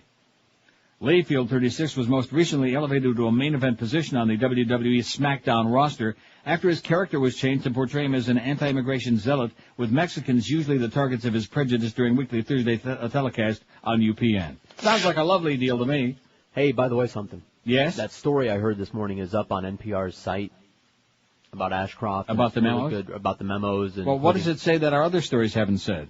Nothing, but people might want to hear it, and they can play it over and over again and hear him it's on our website? No, but I found it, and I'm going to send a link to Eric, and I just want to let you know about it. Well, don't start overburdening Eric with all kinds of stuff, because he's already, he's away. He's got to make some money up there in Orlando, okay? He's got to pay the bills. He's got to support his very picky Japanese wife and family. He can't afford to be spending all of his time with this marginal show, okay? What retail place in South Florida? And I've got a whole bunch. I don't know. Let's see, I got 1, 2, 3, 4, just 5 more Reagan bashing stories. Just 5? Yeah. Oh, come on. Oh, but before that, so that you don't get carried away, Prime Minister Paul Martin of Canada decided yesterday not to go to Washington to attend the state funeral of former U.S. President Ronald Reagan. All right. Nice going, Paul. 2 days after his letter of condolence raised eyebrows about whether he's distancing himself from the U.S. during a hard-fought election campaign, meaning the one here, eh? Let's say a lot of ambivalence came through, a U.S. official said yesterday of the statement issued over the weekend by Prime Minister Paul Martin's office. It seemed to underscore things somewhat. The letter referred to Mr. Reagan as one of the most influential leaders of the past 50 years and stated that he helped lay the foundations for the end of the Cold War and much greater cooperation between East and West. But it was largely observational in tone, steering clear of the kind of rhetoric employed by leaders such as French President Jacques Chirac, who loved the 40th president as a great statesman who will leave a deep mark in history. Canada will be represented at the funeral by Governor General Adrian Clarkson. I think the world will understand that we have an election going on and that the Prime Minister's international commitments have been quite extensive already, Liberal spokesman Stephen McKinnon said yesterday. And, of course, since the Liberals here are on pins and needles and latest poll shows them trailing the Tories, the Conservatives, by 2 percentage points, he don't have time to be diddling around with some tisket-a-tasket, let's go see Ronnie's casket. University of Toronto historian Robert Bothwell said yesterday it's entirely appropriate for Ms. Clarkson to attend rather than Paul Martin. That's what Adrian is paid to do, he said. In other words, be like a figurehead. Got it? So Paul Martin won't be there. Don't be looking for him. Boy, he's boring. One thing about Canadian politics, man, even though this is a wonderful country, it's so boring. Dalton McGuinty, oh, brother, boring. Ernie Eves, he was boring. Adam and Eve, Adam and Steve. They like Adam and Steve here a lot better than Adam and Eve. I should point that out to you before you come up. Author T.D. Allman, whose latest book, Rogue State, America at War with the World, will be in Coral Gables tomorrow, June 10th at 6 p.m. at Books and Books. Why do I want to keep saying Brooks? Maybe Greg will think it's a Brooks Brothers store. Will come by and get a suit. Books and Books, 265 Aragon Avenue. He'll discuss his work and hold a question and answer session as well as sign copies of his book. Allman is also author of Miami City of the Future, a highly respected book which was bestseller in Florida for more than 3 years. He'll be there tomorrow at 6 o'clock in the Gables at Books and Books, 265 Aragon Avenue. Stop by and pull on Woody Graber's ponytail. I'm sure Woody will be there, right? Right, give it a yank. Makes that sound. In Miami town at 560 WQAM. 140, would I say 147? Man, this is a quick show, wasn't it? Wow, let's see those stories.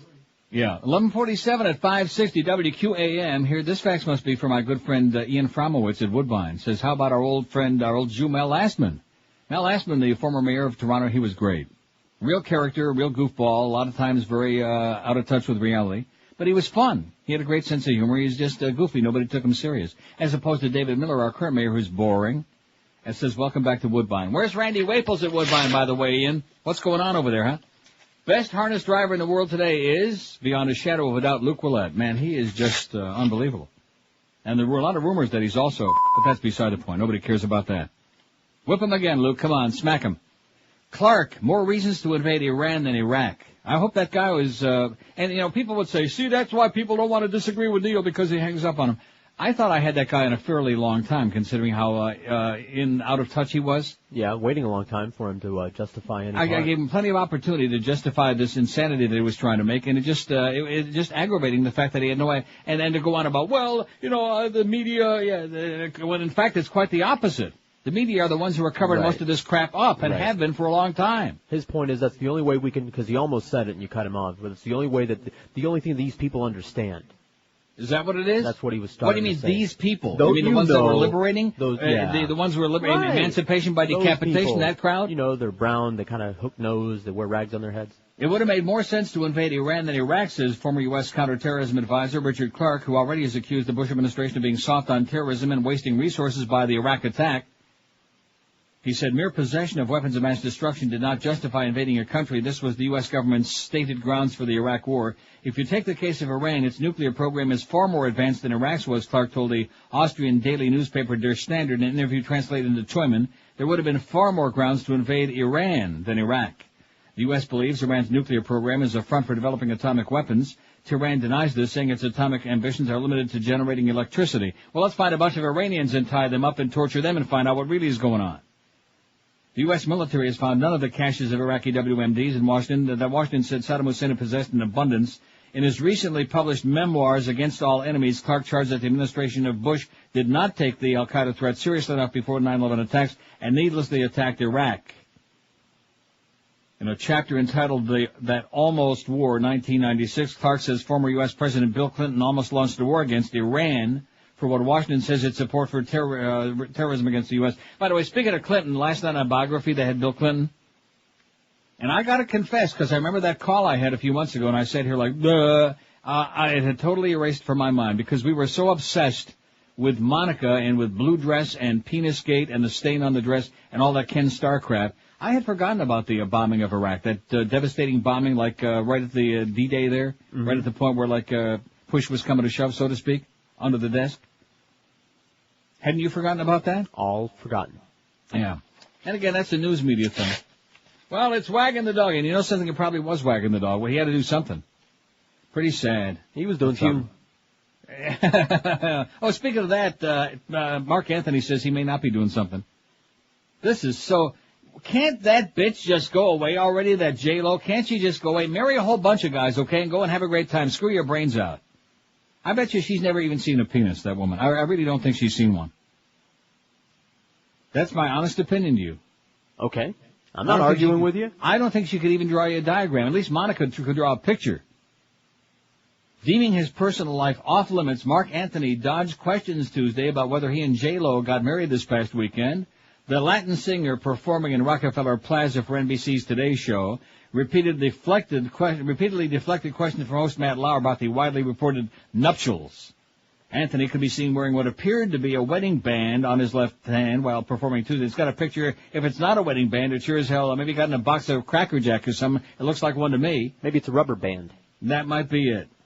Maybe he's got hemorrhoids. Maybe he got one of those spare rubber bands on his finger in case it pops up again.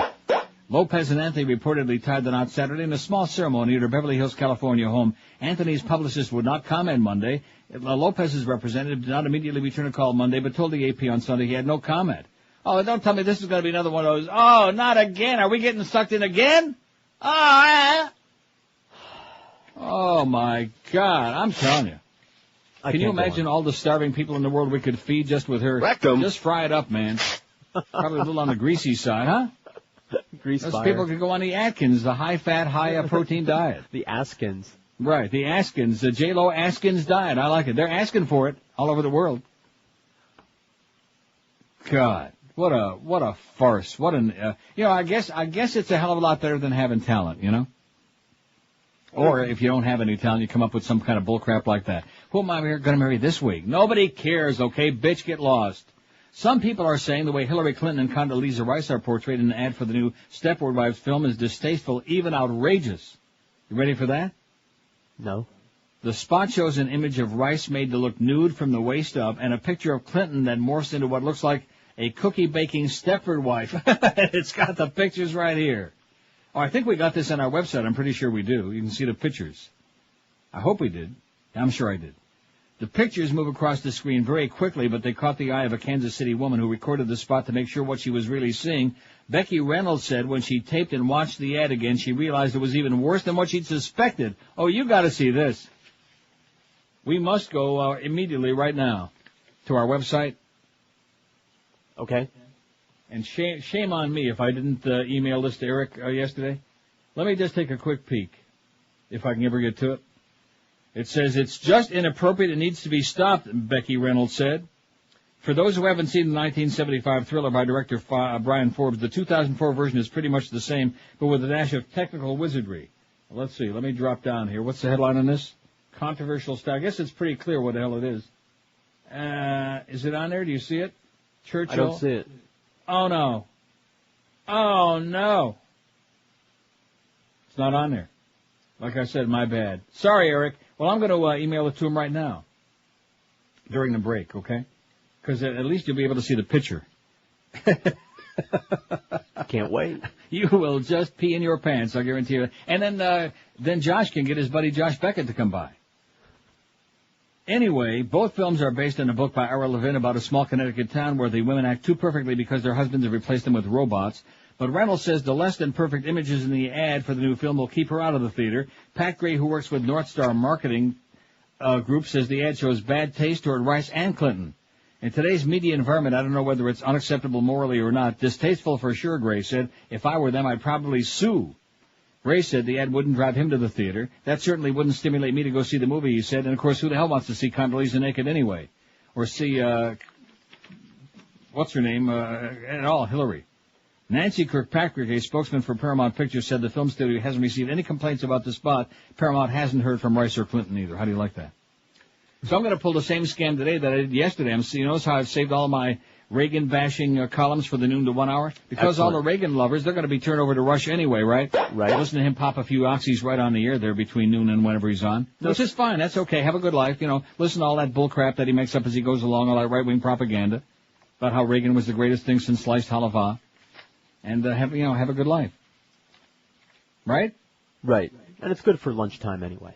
So if there's anybody who wonders how come it is that there are so many people buying into whatever the media feeds them, because this is the way it always is, because there's a lot of uninformed people, like that tragic guy, that caller we had. I just want to cry. Now, do you think maybe that there's any chance that was a put on? He was just funning me? No. No? None. No. Oh, God. How depressing. Mm-hmm. 3 minutes till noon at 560 WQM. Nobody wants to talk about having cancer or heart disease yourself, but guess what? It can happen to just about anybody, and it's a proven fact that disease responds extremely well to treatment if you detect it early enough. Hollywood Diagnostic Center is proud to announce their virtual colonoscopy, which is so much less intrusive than the traditional style of colonoscopies. The coronary heart scoring and full-body screening exams that are like a little virtual trip right through your body that can detect cancer or other life-threatening diseases in their early stages while there's still time to do something about it. A doctor's referral isn't even needed. For all your imaging exams, call Hollywood Diagnostic Center at 954-966-3600 for a test. Doesn't take a lot of time. Don't even have to get naked to do this thing. All they do is pop you in that machine, and in a matter of minutes you're out of there and you find out the result. can give you and your family tremendous peace of mind. And if you do find something wrong, like I said, you can take care of it while there's still time to do it. At Hollywood Diagnostic Center, they offer you state-of-the-art imaging equipment with open MRI, high-speed CAT scan, nuclear medicine, and much, much more. Hollywood Diagnostic Center, they've been serving South Florida for over 20 years. Their facility also provides a complete mobile diagnostic service that can come right to you. For those imaging exams that could be lifesavers, call Hollywood Diagnostic Center today at 954-966-3600. That's 954-966-3600. Live and local. This is Sports Radio 560. QAM. This is Mark Morgan. It's the 12 to 1 hour on QAM. Oh, finally got a call here. The number one rated Mohammed David in the show. At least according to my aspirations. Stay away from me. I don't even know how you have children. Miramar, hello. I want your take on Jay Fiedler. Oh, well, Jay Fiedler is a great quarterback and a good Jew. I like Jay Fiedler. Well, not to mention he's got extraordinarily smooth buttocks. Oh, yeah! Yeah, but you gotta be careful what you say here. Oh, Tito, thank you, Mo. No, wait a minute, don't go. But I have nothing else to say. How about this? How's the weather down there in the Miramar? I'm right down the street from you. Oh, yeah. I have to go. Oh, wait, by the way, something. No, I have to go. Look, I tell you what, I'll hold you over the break. How's that, huh? I'll give you one of my old tank T-shirts. How's that? Bye. No, wait! That was the only caller we had. The veins on your nose is glowing again. Wow!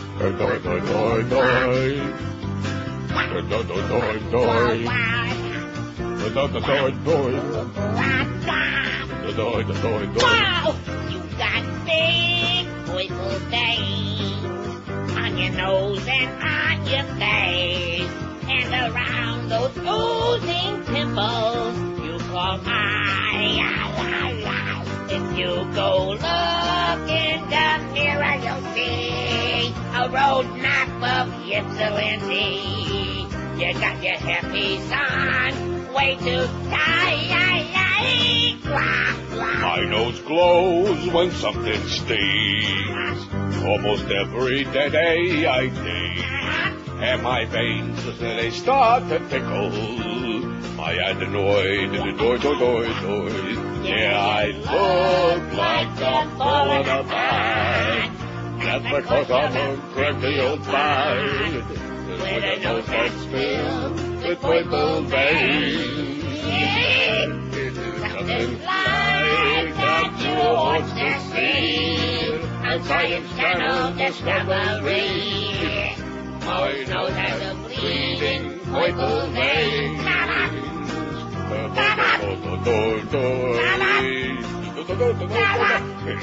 Try to unsing I'll tell you one thing, there ain't nothing like the Mo and Geldy show. Not the real one, but the Boca Brian one. I keep telling these people if they would put him on the air, like for a couple of hours in, like 6 to 8, we'd have a 40 share. Put that Paul and Ron back in the old folks' home, you know? You know what I'm saying is true. It'd be great. Because the Boca Brian, Mo, absolutely, and Geldy are just 50 million times more entertaining than the real ones who are busy. I guess they're like bonding again now. They got no choice. Okay, here's the latest result of our poll. We don't want to forget about that, but I got a lot of heavy-duty stuff here. I did email that to Eric during the break, and I'm sure it will be on there momentarily. The story about the step. He got it. He got it, and you'll get it. And then you can take a look. I mean, it's not a big deal. But, in fact, actually you can view, because the link is on the story, to the actual video. So not only would you see the pictures, but you can watch the video too. And well, you'll see for yourself. It's amusing. And speaking of that, yes, the link to that NPR audio story is on there, so you can hear Ashcroft getting grilled. Oh, great! I was trying to hear Ashcroft sing on our website, but for some reason I can't get it to play. Can you? I didn't try to play it off the website. I heard it in the original. If you want to check out the Fahrenheit 9/11 trailer, don't forget we got a link to that right on our website, neilrogers.com. Here's the poll: what retail place in South Florida do you hate the most? Hate, despise. You wouldn't go there if they give you a $100 bill. Well, Walmart 137, Winn-Dixie 101. I'm really amazed at that. Do you think that's because so many? And I noticed that Winn-Dixie's been running spots about how they're cleaning up their stores and they're refurbishing and all this. Because Winn-Dixie, I think, has a reputation as a lot of their stores being kind of schmutzy, you know. Yeah. Yeah. As opposed to those sparkling, beautiful public stores. Yeah. Anyway, Walmart 137, Winn-Dixie 101, Eckerd's 55, Brandsmart 48, Radio Shack has got about 30, man. Rooms to Go 18, Circuit City 18, Kmart 14, Best Buy 13, for those of us impatient folks. We like their merchandise, we love their prices, but we just don't have all day. Home Depot 9, Burdines 8, Pep Boys 8, Sam's Club 7, Mattress Giant 4, Lowe's 3, and CompUSA 3 out of 476. I'm sure there's some more, and we'll get to them or not. Yeah, we'll get to some more a little later on. Good. Right? I hope. Like maybe right now. WQAM, hello. Neil. Yes, sir. How you doing today? Great. You were talking before, I remember you mentioned the gambling channel. Yeah. And I hate to mention this, but I was flipping the channels last night, and I came across Dennis Miller, and on his panel, he had Phil Hendry praising Reagan and trying to tie Reagan and Bush together. Oh, no. No wonder Dennis Miller's show has got a 0.2 share. He's got his numbers are so anemic that you can't find him on the map. Dennis Miller is so smug. Yeah. And I just can't, well, after that caller you had before, who has no problem with the torture and everything, I guess he probably has no problem with people getting swept up here for minor offenses and being killed in jail. Oh, sure. I'm sure he's waiting for Patriot Act 4, 5, and 6 coming along. Or when our soldiers get captured, then it's okay. Right, so that they can do that to our soldiers and humiliate and degrade them, and we can spread the films all over the world. As long as we're taking out the evildoers, I guess anything goes. Amen. So, have a good day, Neil. Now you're Take care. catching on, man. Thank you. Okay, anyway, it's, what's the use? You know, you're dealing with the American public and this Reagan thing. There's Phil, born-again right-winger now. How do you like that? Is that incredible or what? Okay. Born-again right-wing, licky, kissy, kissy. What a suck-up. Can't complain about his credibility. Not that he ever had any, but that was his act. You know, his act was intentionally a shtick. But, just, what a turnaround. But if he wants to be on those Clear Channel stations, I guess, and if you missed the story, Clear Channel and the FCC have kissed and made up for about $2 million. The FCC says, we'll wipe the slate clean. All these other complaints we got, we're not even going to look at them. We're just, whatever you did wrong, screw it, you know. Could be like, maybe, who knows, could be hundreds of millions for all we know, all the complaints that they've had. But we'll wipe it all off the slate. We'll take $2 million, thank you. Is that incredible or what? No, it's credible. Robert Scheer in the LA Times, one of my favorite columnists, writes, "A nice guy's nasty policies." He says, "I liked Ronald Reagan despite the huge divide between us politically. Reagan was a charming old pro who gave me hours of his time in a series of interviews beginning in 1966 when he was running for governor simply because he enjoyed the give and take. In fact, I often found myself defending the Gipper whenever I was confronted with an East Coast pundit determined to denigrate anyone, especially actors from my adopted state. Yet looking back at his record, I'm appalled that I warmed to the man as much as I did. The fact is that Reagan abandoned the Roosevelt New Deal, which he admitted and has saved his family during the Great Depression. Let me say it again, which he admitted had saved his family during the Great Depression in favor of a belief in the efficacy of massive corporate welfare inculcated in him by his paymasters at Warner Brothers, General Electric, and the conservative lecture circuit. Though Reagan the man was hardly mean-spirited, Reagan the politician betrayed the social programs and trade unionism he once believed in so fiercely. Let's start with his leadership of California, where he launched attacks on the state's once incomparable public universities and devastated its mental health system. Foreshadowing future trumped-up invasions of tiny Grenada and Nicaragua, he sent thousands of National Guardsmen to tear-gas Berkeley. It also became increasingly clear that although man wasn't unintelligent, his ability to mingle truth with fantasy was frightening. At different times, Reagan, who infamously said that facts are stupid things, falsely claimed to have ended poverty in Los Angeles, implied he was personally involved in the liberation of Europe's concentration camps, argued that trees cause most pollution, and said that the Hollywood blacklist, to which he contributed names, never existed. Described as freedom fighters, the Contra thugs and the religious fundamentalists in Afghanistan who would later become Al-Qaeda, and claimed that fighting a limited nuclear war was not an insane idea. But to see him only as a bumpkin, as some did, was very much to underestimate him. Like Nixon, the Teflon president was a survivor who'd come up the hard way, and many journalists and politicians who didn't understand that invariably were surprised by his resiliency and savvy. Although he generally was compliant with his handlers, whenever the campaign pros or rigid ideologues got in the way of his or Nancy's instincts, they were summarily discarded. Even when his ideas were silly, his intentions often seemed good. For example, one of the dumbest and costliest pet projects, the Star Wars Missile Defense Program, which he first announced when I interviewed him for the LA Times in 1980, was touted by Reagan as a peace offering to the Soviets. And his legendary ability to effectively project an upbeat, confident worldview managed to obscure many of the negative consequences of his policies. For example, he made the terrible mistake of willfully ignoring the burgeoning AIDS epidemic at a time when action could have saved millions.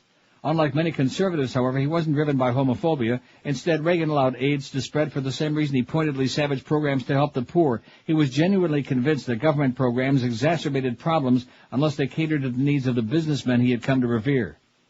In the White House, he ran up more debt than any earlier president, primarily to serve the requests of what Republican President Eisenhower had with alarm termed the military-industrial complex. George W. Bush, by the way, has broken his record. Apologists for this waste argue that throwing money at the defense industry broke the back of the Soviet Union and ended the Cold War. But the Soviet Union was already broken, as Mikhail Gorbachev acknowledged quite freely when he came to power in the 80s. Rather, what Reagan does deserve considerable credit for is ignoring the dire warnings of the hawks and responding enthusiastically to Gorbachev in their historic Reykjavik summit, where the two leaders called for a nuclear-free world. Let it be remembered, then, that in the closing scene of his presidency, Reagan embraced the peacemakers, rejecting the cheerleaders of Armageddon, and was then loudly castigated by the very neoconservatives, the most vociferously Richard Pearl, who have claimed Reagan the mantle for the post-war Cold War militarism of the current administration. Richard Pearl, Paul Wolfowitz, they're schlepping them all out again now, man. You'll see them all. Yeah. Each and every one of them. I saw that trailer. It works. It's on there. The trailer, yeah. The Stepford Wives. Oh, the Stepford Wives thing is on there. And how does Condoleezza look? Well... Never better. How's that? She never looked better, old Condoleezza. Maybe spruce that bitch up a little bit. And Hillary, man, with that apron on and making them muffins. They even fixed the gap between her teeth. Oh, Condoleezza. I thought maybe you meant Hillary. Yeah, the gap. I see. Well, Hillary, that's another story. Like Bubba said, she's had a lot more women than he has, meaning Hillary. 12 minutes past noon at 560 WQM. If you're still a little bit nervous about picking up the phone to make an important purchase like buying a mattress, have no fear, because Dial a Mattress is here. I've been doing it for years. And so does a lot of other, in fact, millions of people over the last 25 years have dialed 1-800-MATTRESS, M-A-T-T-R-E-S, for the best deal all the way around. The lowest prices, the best service, and again, there's no risk at all, because if it's not perfect in every way, just call Dial a Mattress back for a full comfort exchange. It's completely free within about 30 days. No extra fees, no strings attached. Dial a Mattress is ranked numero uno in customer satisfaction. They were winners of the 2004 Better Business Bureau Local Torch of Excellence Award. And when you call 1-800-MATTRESS, I guarantee you'll get the best prices on the best brands with delivery on your schedule. You pick that 2-hour window when it's convenient for you, and the best customer service in the business. Why, if you have any brains at all, would you waste your time and gas schlepping from showroom to showroom, subsidizing those expensive and overpriced bedding in department stores? Dial a Mattress has the complete line of Sealy, Serta, King Coil, Simmons, Tempur-Pedic, even Stearns and Foster Hewitt. From Kendall to Stewart, Palm Beach to Fort Myers, Dial a Mattress can and will deliver you the finest bedding anywhere. All you have to do is make that one easy call like I always do, 1-800-MATTRESS, 1-800-MATTRES, or check them out online at mattress.com. Live and local. This is Sports Radio 560, QAM. Dick Riley is an imbecile. Coming up tonight on Inside the Behind the True Hollywood Celebrity Music Biography Profile Story. They were from Canada, where everything is so much better. They were Len. I know it's all for me. Our music was about, like, positive and upbeat things, eh? Len's founder, Mark Costanzo. Basically, Canadians are, like, happier than you Americans, eh? We got, like, a healthcare system that, like, works, eh? And, like, the crime rate is much lower here, eh? And nobody in the Middle East is, like, mad at us, eh? What are you trying to say? Oh, nothing, eh? Just nobody calls us the Great Satan or anything, eh? Look, that's enough, you Canadian. Oh, it's okay. I know what the hostility is about, eh? But, like, we're this close to legalizing marijuana here, too. You are? How soon you think? Oh, any day, eh? Listen, you think you could put me up for a few weeks? You know I scope out a place to live. Oh, sure, eh? Great. Sorry I got mad before. Whoa. An apology, eh? I never heard an American do that, eh? Len, their upbeat, positive music has shed new light on a place that just might decide not to put me in jail for getting high. It's a big, juicy, sopping wet look at show business. Tonight, on Inside the Behind. You got it right, eh? 12:17 at 560. I just watched that myself, the video. Yeah. And you're right, Condoleezza never looked lovelier. Even though it's just a quick flash, so to speak. It will flash in the pan. And there's Hillary with those muffins and the apron. It's a beautiful thing. Anyway, that story that the guy called about before, I knew I had it, and it was in my pile. If I can I say pile? No. It was in my bunch of stuff. Pentagon pays for unused airline tickets, so we can digress from Ronnie for just a moment or two. Can we do that? Griffin, very, very close to Mrs. Reagan. Oh. We got a new format now in America. It's all Reagan all day, every day. Now, Friday's a national holiday. We got the stock market closed. The banks will be closed. Everything's going to be closed down on Friday because it's Ronnie Reagan Day. Anyway, the Defense Department spent an estimated $100 million for airline tickets that were not used over a 6-year period and failed to seek refunds, even though tickets were reimbursable. Congressional investigators say, easy come, easy go. Even though tickets were reimbursable. That's enough to piss off the Pope. The department compounded the problem by reimbursing employee claims for tickets bought by the Pentagon, the investigators said. To demonstrate how easy it was to have the Pentagon pay for airline travel, the investigators posed as defense employees, had the department generate a ticket, and showed up at the ticket counter to pick up a boarding pass. Congress's General Accounting Office issued the findings in 2 reports on the Pentagon's lack of control over airline travel, copies of which the AP obtained yesterday. A prior report issued last November found that the Pentagon bought 68,000 first-class or business-class airline seats for employees who should have flown coach. At a time when our soldiers are patrolling the streets of Iraq in unarmored Humvees and when the Bush administration is asking for record defense spending, Secretary Rumsfeld is letting hundreds of millions of dollars that could be used to protect our troops in our country go to waste, said Representative Jan Schakowsky, Democrat of Illinois, one of 3 lawmakers who ordered the studies. The GAO estimated that between 1997 and 2003, the Defense Department bought at least $100 million in tickets that were not used or used only partially by a passenger who did not complete all legs of a flight. The waste went undetected because the department relied on individuals to report the unused tickets, and guess what? They didn't. How do you like that? Not that we want to get you surly. It's, enough other problems going on, especially that Reagan funeral man. Yeah. What? You're not upset about that? About the funeral? Oh, well, just that I'm No, not just about the coverage, not so much the funeral. When is it ever going to end? Ever? No. Just goes on and on. Here, oh no, this is the worst news I ever heard in my life. Are you sure? This fax you just sent me, I'm going to upchuck right now. I can't stand it. Oh no. Do I dare read it? You know the one I'm talking about. Yeah, you have to read it. It's, This is so sickening, it's beyond belief. It's one thing to sell out, but to do it to such a degree. Phil Hendry now does a regular segment on the Dennis Miller Show. It says, so sad. He also does a sickening pro-Bush, pro-war rant for the first couple of segments of his show pretty much every night. I had to stop listening. How do you like that? Okay. Oh, jeez. Good golly, Miss Molly. That's sick. That is really sick. That's enough to encourage me to continue reading all these bedtime stories. I know I'm doing a lot of this stuff this week, more than lately, but I don't really care. Because I'm so nauseated by the public being inundated with all these lies with this bullcrap.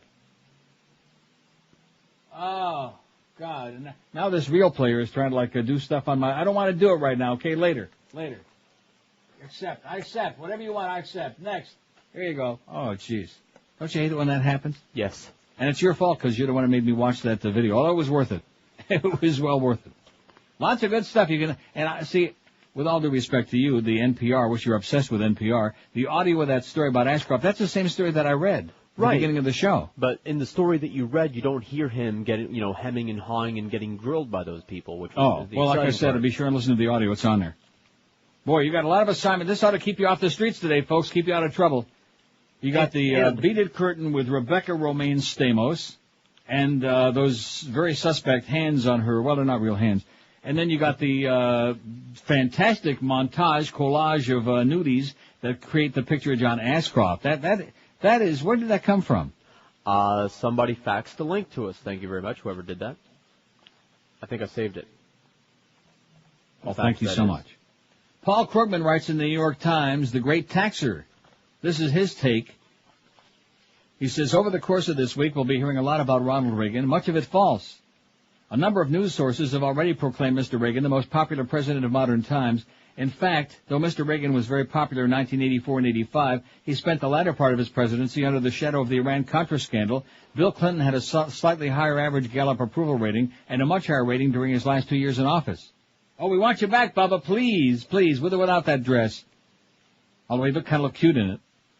We're also sure to hear that Mr. Reagan presided over an unmatched economic boom. Again, not true. The economy grew slightly faster under President Clinton, and according to Congressional Budget Office estimates, the after-tax income of a typical family adjusted for inflation rose more than twice as much from 1992 to 2000 as it did from 1990 to 1988. But Ronald Reagan does hold a special place in the annals of tax policy, and not just as the patron saint of tax cuts. To his credit, he was more pragmatic and responsible than that. He followed his huge 1981 tax cut with 2 large tax increases. In fact, no peacetime president has raised taxes so much on so many people.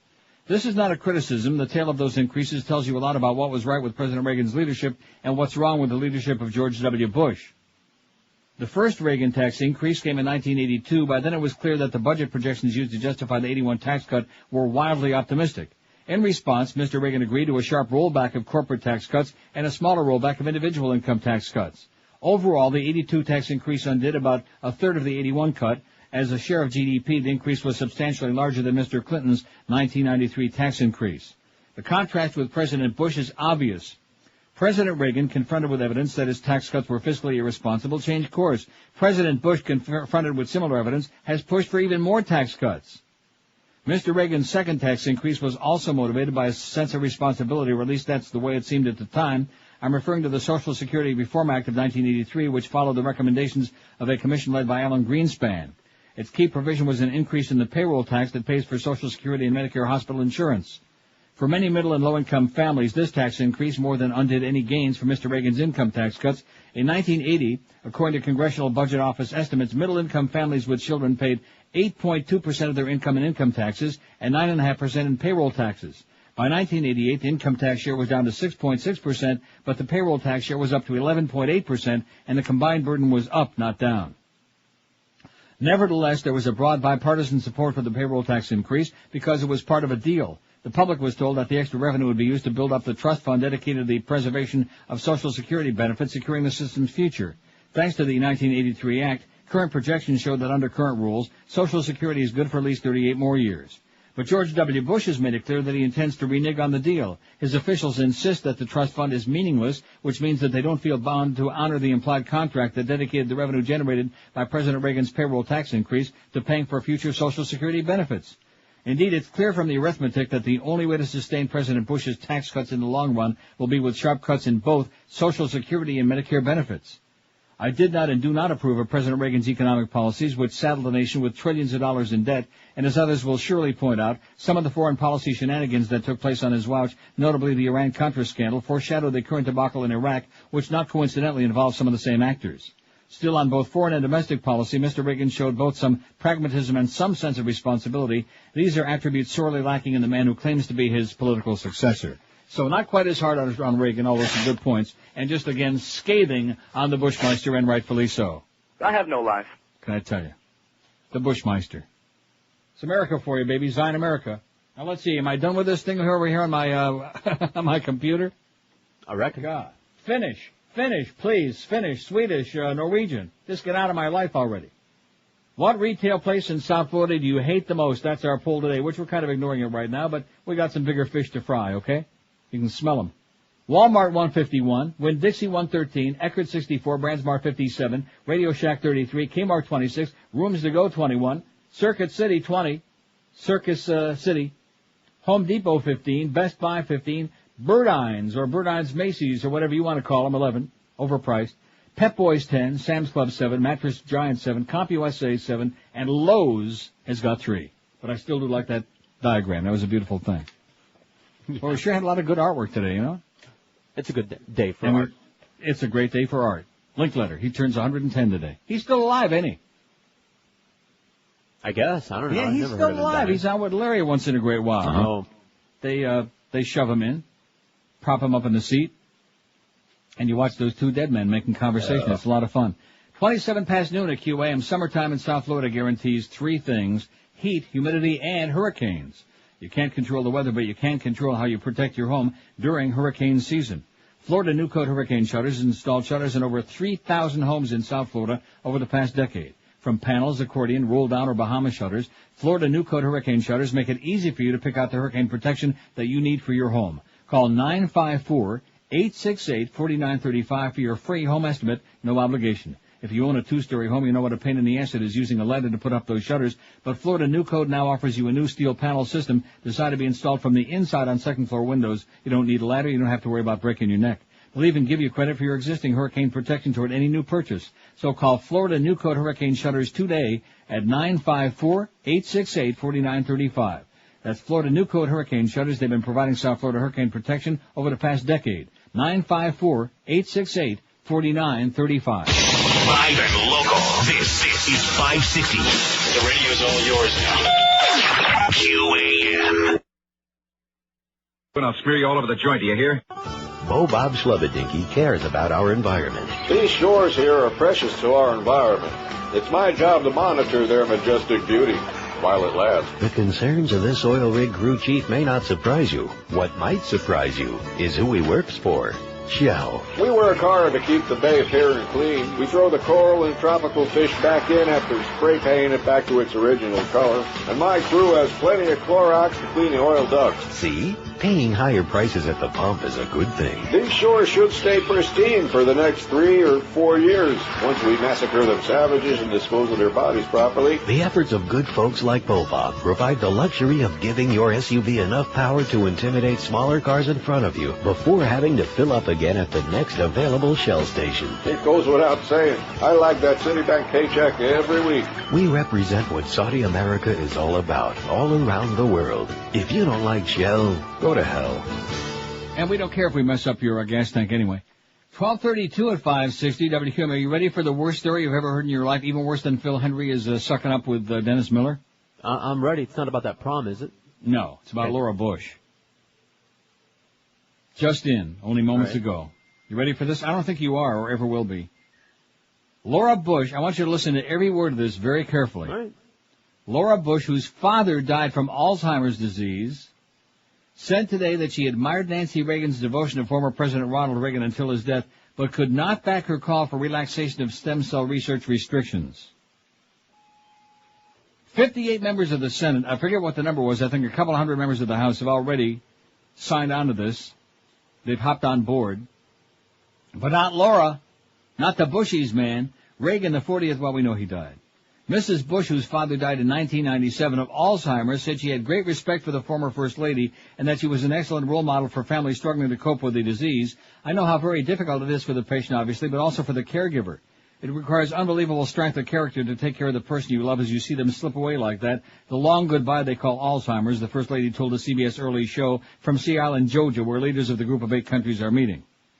But Mrs. Bush said she did not endorse Nancy Reagan's call, already rebuffed by the White House, to allow greater stem cell research to proceed in the hope that it would provide some answers to the disease or possibly even a cure. The Bush administration has placed restrictions on embryonic stem cell research and opposes using stem cells for most embryos, a stand Mrs. Bush said she supports. There are stem cells to do research on, and we have to be really careful between what we want to do for science and what we should do ethically, the First Lady said. Stem cell is certainly one of those issues that we need to treat very carefully, in between torturing all those prisoners. Pressed on whether she was prepared to endorse Mrs. Reagan's impassioned call for restrictions to be lifted, she replied, No. No. More than 200 members, like I just said only moments ago, of the U.S. Senate and the House, have also urged Bush to allow researchers to use embryonic stem cells to eventually provide brain cell transplants to Alzheimer's patients. They also hope to use embryonic stem cells to treat Parkinson's, spinal cord injuries, heart disease, diabetes, and a range of other illnesses. But just like Nancy Reagan said to almost everything else, the answer from Laura Bush was, no. She's taking Nancy's advice, just say, no. Wow. They also hope to use embryonic stem cells to treat Parkinson's, spinal cord injuries, heart disease, diabetes, a wide range of other illnesses, including Alzheimer's, first and foremost, of which Laura Bush's father died and Ronald Reagan just died, but nevertheless the answer is still no. Because we have to continue pandering to our right-wing base. And you can't get much more base than them. Wow. Is that incredible? Doesn't that even shock us? No, it's not incredible at all. It's very credible. They're heartless, evil people. Miserable. This is compassionate conservatism? Oh, man, I hate to see what happened if they were a bunch of hard asses, you know what? Right. This is callous, cold-blooded, and typical. Anti-human. Right. All they know is just pander to that right-wing base, man. And that's all they know. That's their whole life. That's their whole existence, man. I have no life. Is pandering to a bunch of religious nuts. By the way, yes, a painful, short life is nothing compared to the eternity in heaven that you will miss out on if you use those stem cells. Oh, I see. That's right. Forgot about that. Now, is that with or without the 7 virgins? Oh, that's right. That's a different book. I forgot about it. Right. No, in heaven you get nothing. This article from Colin Shea, who writes for Prague TV, this is long, but it's great. I'm not going to start it right now. I'll do the break first. He was a madman. I mean, how can people distort? I'm sitting here, like I said before, this idea that we can believe things. You have to look at everything with 50 grains of salt. You have to have your Morton shaker sitting right there. You have to be shaking it. Because this revisionist history that we get fed, that we get spoon-fed, is such garbage. And, of course, now with the power of television to brainwash the masses instantly, I mean, all they got to do is change the caption on there. Oh, an Iraq attack. No, now it's Operation Iraqi Freedom. No, now it says something else. And the public says, oh, yeah, that makes sense to me. Like that poor tragic guy that called about an hour ago. That was so sad it made you want to cry. Oh, the news media, you just, you know what to believe. Yeah. Right. If we could have prevented 9/11 by torturing Mohammed Atta. The fact of the matter is we knew him. We knew who he was. We had his picture. We had him. Right. He wasn't an Iraqi. Oh, I'm sorry. And let me say it again to anybody who has any doubts. The Saudis are the chiggers in a woodpile, okay? They're the sand chiggers in a woodpile. Make no mistake about that. The Saudis. Don't try to deflect it. Don't try to change it. The Bushes and the Bin Ladens, man, the House of Saud, that connection, that's where you need to be looking, sticking your nose in real, real deep. The Carlyle Group, all of these things. All those Saudis that they flew out of here, man, like they had wings. They couldn't get them out of here fast enough after 9/11. So what the hell did the Iraqi people have to do with 9/11? What do they have to do with spreading terrorism around the world? Oh, and what did we do with that story about the poll? Don't tell me I forgot that one, too. Geez, I'm slipping, man, in my old age. Yeah, I think I forgot that, too. How about the Saudi poll? Didn't I put that on our website? Please tell me I did. During the, We better get you some stem cells. Oh, brother. Oh, Laura said, no, not for that old fag. No, we're in Canada. No, seriously, I mean, there was that story about the poll of the Saudi people. Here's the one about genital cutting, losing signs of favor in Africa. You'd be pleased to see that. Did you read it? Yeah. Oh, well. But where is that story about that poll in Saudi Arabia where more than 50% of the people, maybe I forgot to print it out because we had so much crap going on here today, so much stuff to put on there. More than half of the Saudis in a poll taken recently think that Osama bin Laden is a great leader. And I forget what the percentage was, but it was more than half would like to see him as leader of the country. How do you like that? No wonder the royal family is peeing in their pants, and rightfully so. They deserve to be peeing in their pants. Josh Beckett don't even want to go there. How do you like that? He said he wouldn't wash with the best of them, whatever they got. Isn't that what he said, Josh? Yeah. Something like that. He said he'd rather wash with the oil they got. And that's what we ought to be washing our hands in with that Saudi oil. We ought to be up to our neck in oil. We ought to be paying like 20 cents a gallon, a nickel a gallon like the Iraqis are doing. Instead of letting this royal family, this bunch of grave robbers, these Saudis. And is it any wonder that over 50% of their country loves Osama bin Laden, since they're the ones who started all these madrasas, all of these Wahhabi instructions, teaching their kids to hate the West, to hate anybody who isn't one of their Muslim fundamentalists. That's their whole brand of education. That's what they're all about. They preach all of that crap while they're busy living the good life with all those billions of dollars in oil money that we're funneling over there to them. Not to mention all the proceeds from all the land that they bought up here and all over the stinking damn world. The damn world. Just like in that scene from Network, man, where he talks about the Saudi deal and they're all calling the White House, we want the Saudi deal stopped now. It's all true. It's all true. And if there was any country we should have been invading, and very quietly, because it wouldn't take much with them, I'll tell you that right now. Oh, yeah. Real quietly, like in the middle of the night. Guess what? We're taking over. You're out. Turn in your tunic at the counter and get lost. Go start pumping gas. In fact, most of those schmata heads over there that are running that country, they're not even qualified to pump gas. They're too busy pumping each other, from what I hear. Or Ethel. Or pumping Ethel. And she's not too happy about it.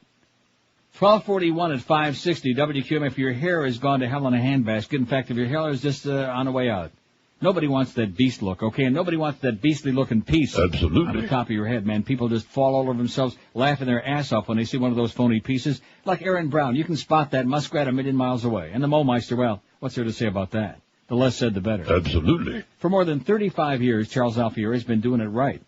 For guys, both millionaires and cheapskates and people in between, for everybody, because he knows his stuff. He's been on Good Morning America, the Today Show, CBS Morning News, and his patented natural hairline system is the best going anywhere. No dangerous pills to take, no animal on top of your head, but a great-looking head of hair that looks like it's real because it looks like it's growing out of your scalp. The hairline is undetectable. That's why it looks so great. And Charles gives you no problem guarantee. That's right. Nothing to lose because you try a system for 30 days. About 30, man. And after a month, if you don't love the way it feels and smells and all that stuff, return it for a full refund. What's not to like? And Charlie also services and repairs existing hair systems, including shampoo and trim. So don't delay. Call Charlie today and get your hair back. Get a great-looking head of hair and look better and younger than you ever dreamed again. Nobody will even know it's not your real hair. Call toll-free 1-800-321-2413.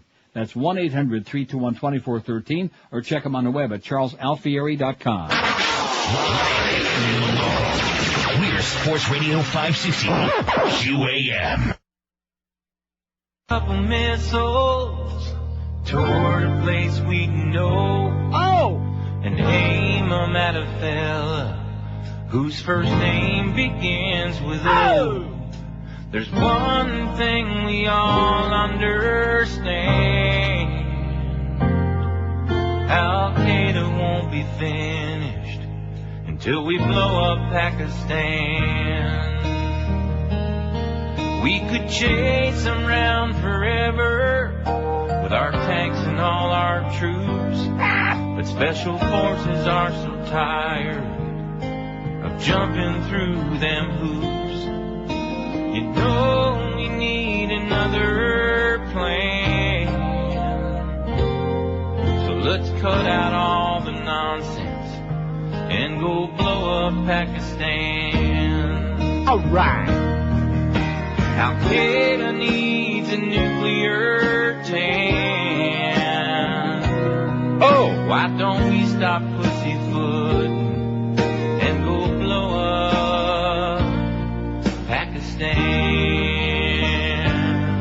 Absolutely. Boom, boom. Probably could use one more. 1246 at 560 WQM. Here's a fax from Gary who says, like to add one to your poll. We don't want to forget about that poll, businesses that you hate. Albertsons. Says, I have a Publix and an Albertsons near my house, and a while back we had a big rainstorm and the parking lot in Publix got flooded out, so I had to go to Albertsons. It was by far the most disgusting grocery store I've ever seen. They make Winn-Dixie. This is a great line. They make Winn-Dixie look good enough to eat off the floor. Wow. I think we just read the ultimate shot. Are you ready for that or what? Yeah, I know. It's, what can you say? I just emailed Eric another story that I found by accident while I was searching for a thing about that Saudi pool about George W. Bush and the Bin Ladens. Man, it's long, so I just emailed it to Eric. Put it on there whenever you feel like it, Eric, whenever you're through making all that money. Colin Shea in Prague TV writes about Reagan. He was a madman. Ronald Reagan is dead, and the world is no worse off for it. At the best of times, he was an ineffectual dunce. At the worst, he was a dangerous madman who threatened humanity's very survival. He destroyed any residual respect for the presidency left over from Nixon, his moral predecessor. He created unprecedented deficits while simultaneously gutting the principles of the New Deal and the Great Society. He presided over a White House famously unable to govern properly because of his abysmal ignorance and tolerance of a Byzantine mess of corrupt internal fiefdoms. His endless rotation of advisers was a contemptible assortment of thieves, quacks, hypocrites, and imbeciles who regularly broke the law of the land, lied shamelessly to Congress and the American people, and hopelessly ensnared themselves in ugly webs of shady and illicit dealings.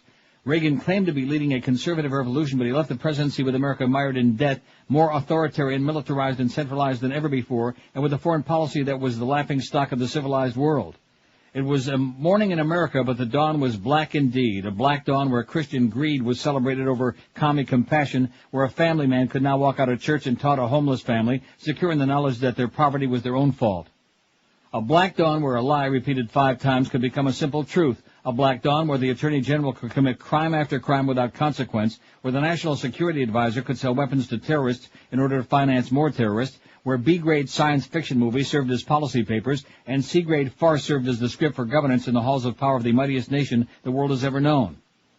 As I write, the man is being canonized as a saint by the press and the political establishment. The bright moments are being recalled, the fall of the Soviet Union, the monumental arms reduction treaties, the resurgence of conservatism as a credible political philosophy. The stupendously dangerous evil empire days of the early 1980s when, as a child, I lay in quivering fear of imminent nuclear immolation are conveniently forgotten. The astonishing case of White House amnesia seen during the Iran-Contra hearings is mostly topic non grata. That's a pity, since I would enjoy seeing rerun footage of a smoke-wreathed, imperturbable Poindexter murmuring cryptic non-responses like some sort of Delphic oracle, and Ed Meese hissing and spitting and snarling like a disemboweled jackal. Together they managed to say, I don't know, 524 times in 7 days of collective testimony and reprise of every college student's worst classroom humiliation nightmares. Mining Nicaraguan harbors, a violation of federal law and an act of war, is nowhere mentioned. Michael Deaver's indictment on multiple counts of perjury is just a dull footnote, as are Paul Thayer's years in the pen for obstruction of justice. I doubt there will be speculation as to whether William Casey was fortunate to croak when he did, thus being spared the ignominy of being frog-marched out of CIA headquarters in handcuffs. Elliott Abrams, one of the darlings of the current administration, will probably not be seen acknowledging that misleading Congress may have been a mistake, not to mention misplacing $10 million, which mysteriously ended up in a Swiss bank account instead of financing Central American death squads like it was supposed to. I doubt we'll see Ed Meese, putative Attorney General, claiming that the Supreme Court does not set the supreme law of the land, or James Watt blithely stating during his confirmation hearings that conservation ought not be a priority since he didn't know how many generations we can count on before the Lord returns. Not to mention Alexander Haig gripping the podium like an amphetamine-crazed baboon, screaming at reporters that he was in charge after the assassination attempt on Reagan. Boy, is this good or what? It's good. Then there's George Sr. toasting Ferdinand Marcos for his adherence of democratic principle and processes when he wasn't being forced to fire practically his entire campaign staff amid allegations of anti-Semitism. He was dishing it out himself. I hope I stand for anti-bigotry, anti-Semitism, anti-racism. He also wanted to be remembered for a complete and total ban on chemical weapons, their destruction forever, though it's more likely he'll be remembered for casting several tie-breaking Senate votes to resume production of nerve agents. After the USS Vincennes blew an Iranian airliner out of the sky, killing nearly 300 people, he set the standard for accepting responsibility in that and future Republican administrations with his memorable howl, I will never apologize for the United States. I don't care what the facts are. The Reagan Revolution looked as though it was on the way to becoming a Nixon-esque fiasco by 1986. Countless members of the administration were languishing in prison, fleeing to Paraguay, or being consumed in the toxic flames of Iran-Contra. Even the chittering rats of the Republican-owned Senate had to abandon old Dutch's leaking ship of state over South Africa when he started yammering about how they've eliminated the segregation we once had in our country. They say a person's character is defined by the company he keeps, and Reagan's gamut of buddies, from Ed Meese to Ferdinand Marcos to the savage apartheid enforcers of South Africa, did the man no favors. Those who say that the end justifies the mean, that these criticisms pale into insignificance next to the achievement of winning the Cold War and toppling the Berlin Wall, like Ahmed Chalabi, is one of the great heroes in error. But touch the excuse, and it rings hollow, equally hollow as Chalabi's. Like Hussein's Iraq, the fearsome Soviet behemoth was a crippled husk by the 1980s, already in its death throes. The best that can be said for Reagan is that may he have slightly accelerated its demise. At worst, he may have veered crazily close to nuclear holocaust and wrecked the American economy for no reason at all. It wasn't Reagan who won the Cold War for America, but Stalin. As with so much of his career, Reagan was just an empty vessel acting out a script written long before. Some say it's cruel and needless to assault the legacy of a crippled old man who ultimately wanted the best for his nation, but to spare him this would be to show compassion he never demonstrated himself. Time and time again, he insisted the homeless somehow wanted to sleep on sidewalk grates, that the poor, the hungry, the indigent were there because of their own laziness. In the strange, refracted light of Reagan's Black Dawn, soup kitchens were full because eating food there is easier than paying for it. His $155 billion deficit was the result of some demonic collusion between Congress and the press. A gaggle of drug smugglers and assassins in the Nicaraguan jungle were the Moreland equivalent of the Founding Fathers. And trading arms for hostages to the same people who had just killed hundreds of Marines in Beirut was somehow, inexplicably, something completely other. No one, including the Vice President and the presidential spokesman, could say exactly what it was, but it sure wasn't that. Truth be told, I could forgive the old man all of this. But what I'll never forgive him is that in spite of all of this, in the face of overwhelming evidence that he should have been run out of town like a syphilitic dentist, he left office with the highest approval ratings of any president ever, leaving aside Roosevelt croaking in the arms of his mistress in a hot tub. God bless the old man's lecherous soul. The true crime ensconced within this astonishing bit of black magic was the genesis of the monstrous creature that is the modern Republican Party. It's been morning in America ever since Reagan's genial smile flooded our living rooms with warmth 25 years ago, and our minds have steadily softened in tandem with his. Joe Sixpack fervently believes that if he just lands that third job or gets the right break, that Hummer will soon be his. The blacks have all conveniently been turned into felons and thrown off the voter rolls. Hundreds of billions will wash through the Pentagon in a grotesque charade of crony capitalism, and whenever the ammo surplus builds up too high, we go out and find some pathetic, wretched excuse for a country to bomb the smithereens so we can plant the flag in the smoldering ruins and congratulate ourselves on transplanting democracy. Bush, too, is Reagan redux in its most awful sense. The bald-faced lies, without any hope or even attempt for justification, is a servile and simpering press, a public which forgives and forgets, and yes, even loves while their leaders deliver powerful kicks to their genitals again and again. Cross-eyed apocalyptic madmen once again roam the halls of power, while slimy political hacks sharpen hook knives in back rooms. Both had to make obligatory pilgrimages to Bob Jones University to kneel at the altar of Nixon's Southern strategy and claim, oh no, it's not about racism at all, it's about states' rights and religious freedom, nudge, nudge, wink, wink. Catherine, dear, did you finish scrubbing the Florida voter rolls yet?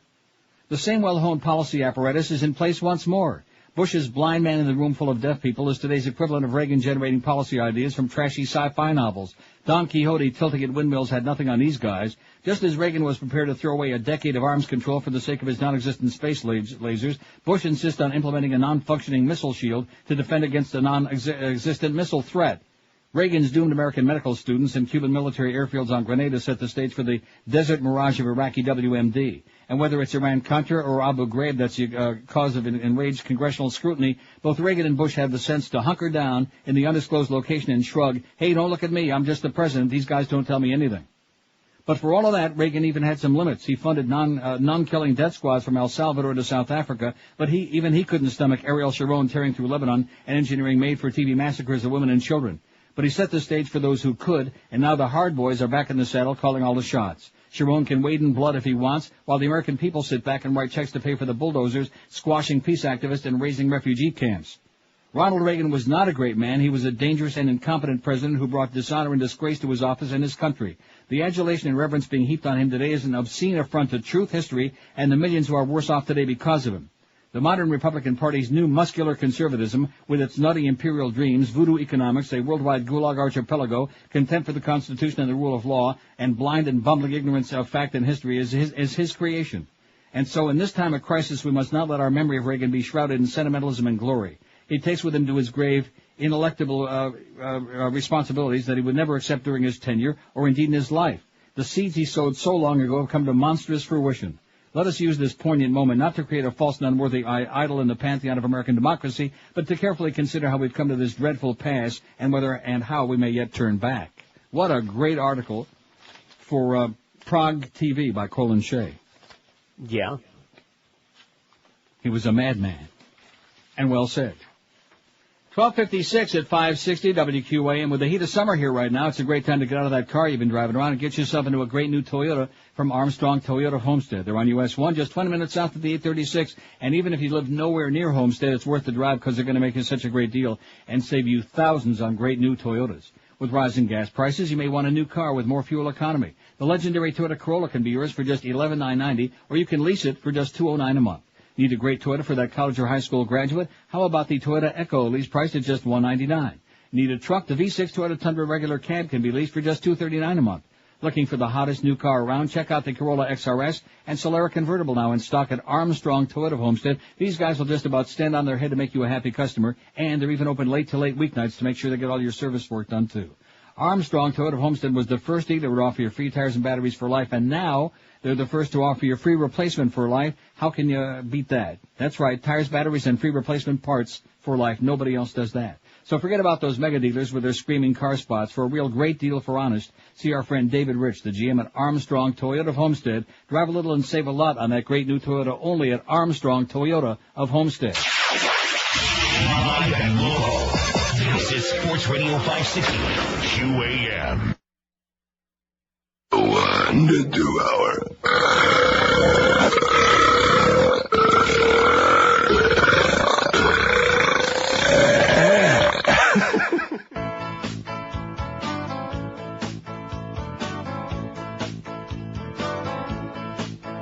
Hey Jude, I bet you God won't be coming to get you. He won't take just anyone, only good Christian sheep and no heaps. Start banging on that Bible and change your party to Republican too. I'll listen to God when he has the rapture. All right. No pants on in the hereafter.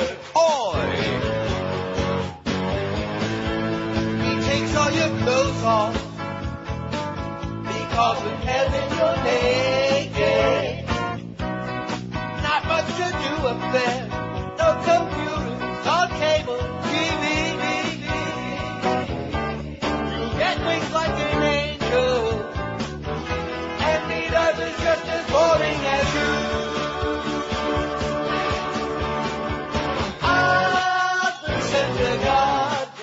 has a rapture. Oh, God. With no pants on in the hereafter. Oh my God. Welcome to heaven. Yeah. What do I do now? Well, I don't know. Got a magazine or something? Yeah, but you have angel wings. Can I fly with it? Doesn't work that way. Sorry. Oh, look at that. There's the G8 meeting in Savannah, Georgia, and there's the Bushmeister with one of his schmata friends. Look at that, one of the raghead buddies. Which one? Shaking hands, kissing, holding hands. Shake in hands? Yeah, he's shaking the Shake's hands. They're shaking it. Shake your booty.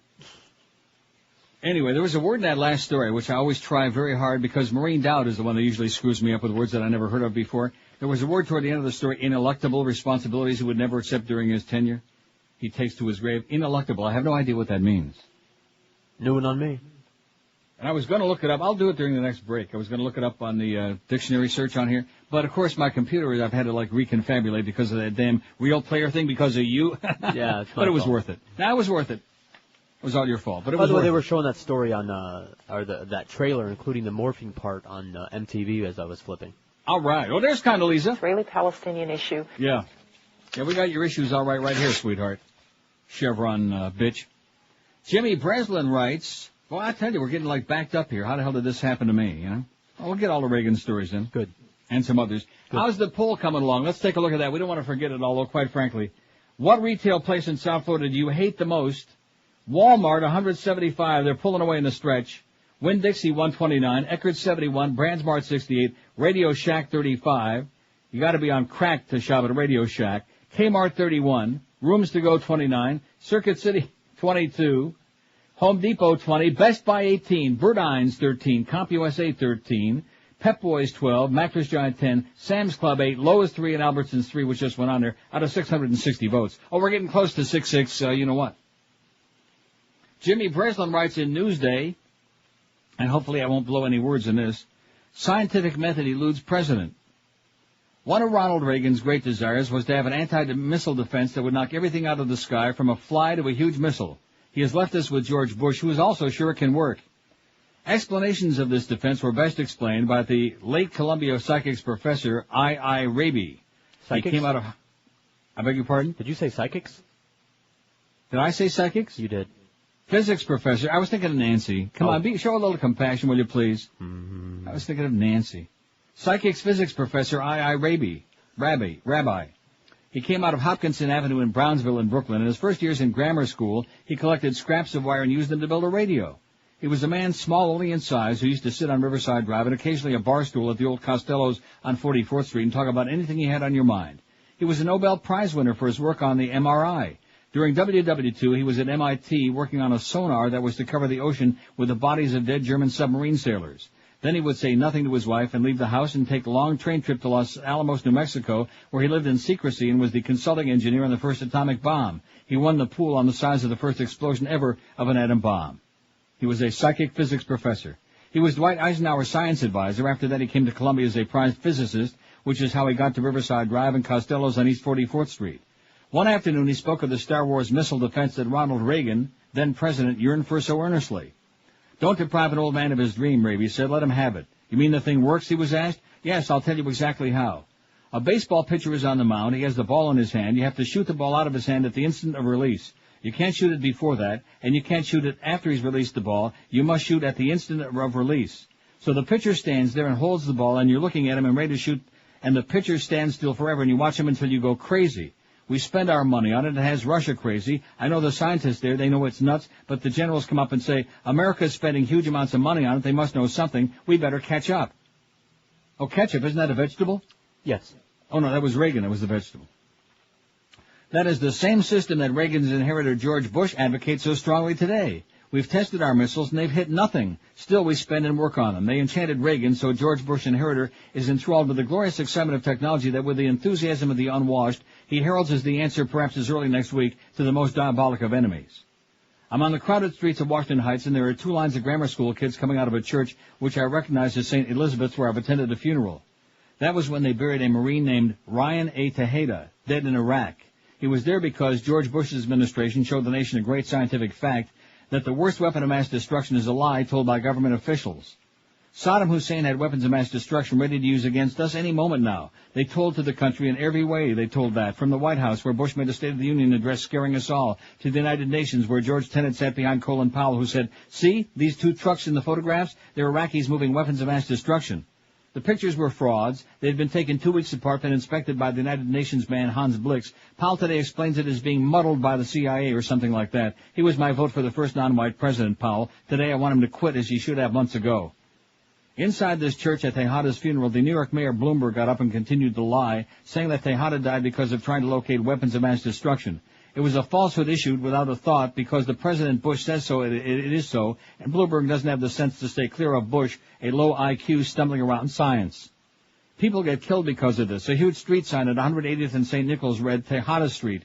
They were selling clothes and trunks and music shouted from stores, and 2 doors in from the avenue was a display of 4 lighted candles and a milk box and color pictures of Tejada posted on the wall alongside the doorway. Few on the busy street spoke English. Nobody knew what the pictures stood for. To be known, you must be on television. Then a woman said as she walked by, 51, 5th floor. That she remembered Tejada's apartment number paid him a high honor. How do you like that, Jimmy Breslin? You go, girl. Not quite. Huh? Yeah, well, not quite as good as that other article, but... No, well, nothing's going to be as good as that.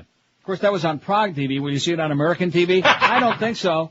I don't think you'll be hearing any commentators giving that commentary on American TV. Ivan Castro writes, Reagan legacy has a dark side in Latin America. This is for Reuters. Managua, Nicaragua. Ronald Reagan has drawn glowing praise worldwide since his death, but in Central America, many remember the former U.S. president as a Cold War radical whose support for right-wing leaders and rebels cost tens of thousands of lives.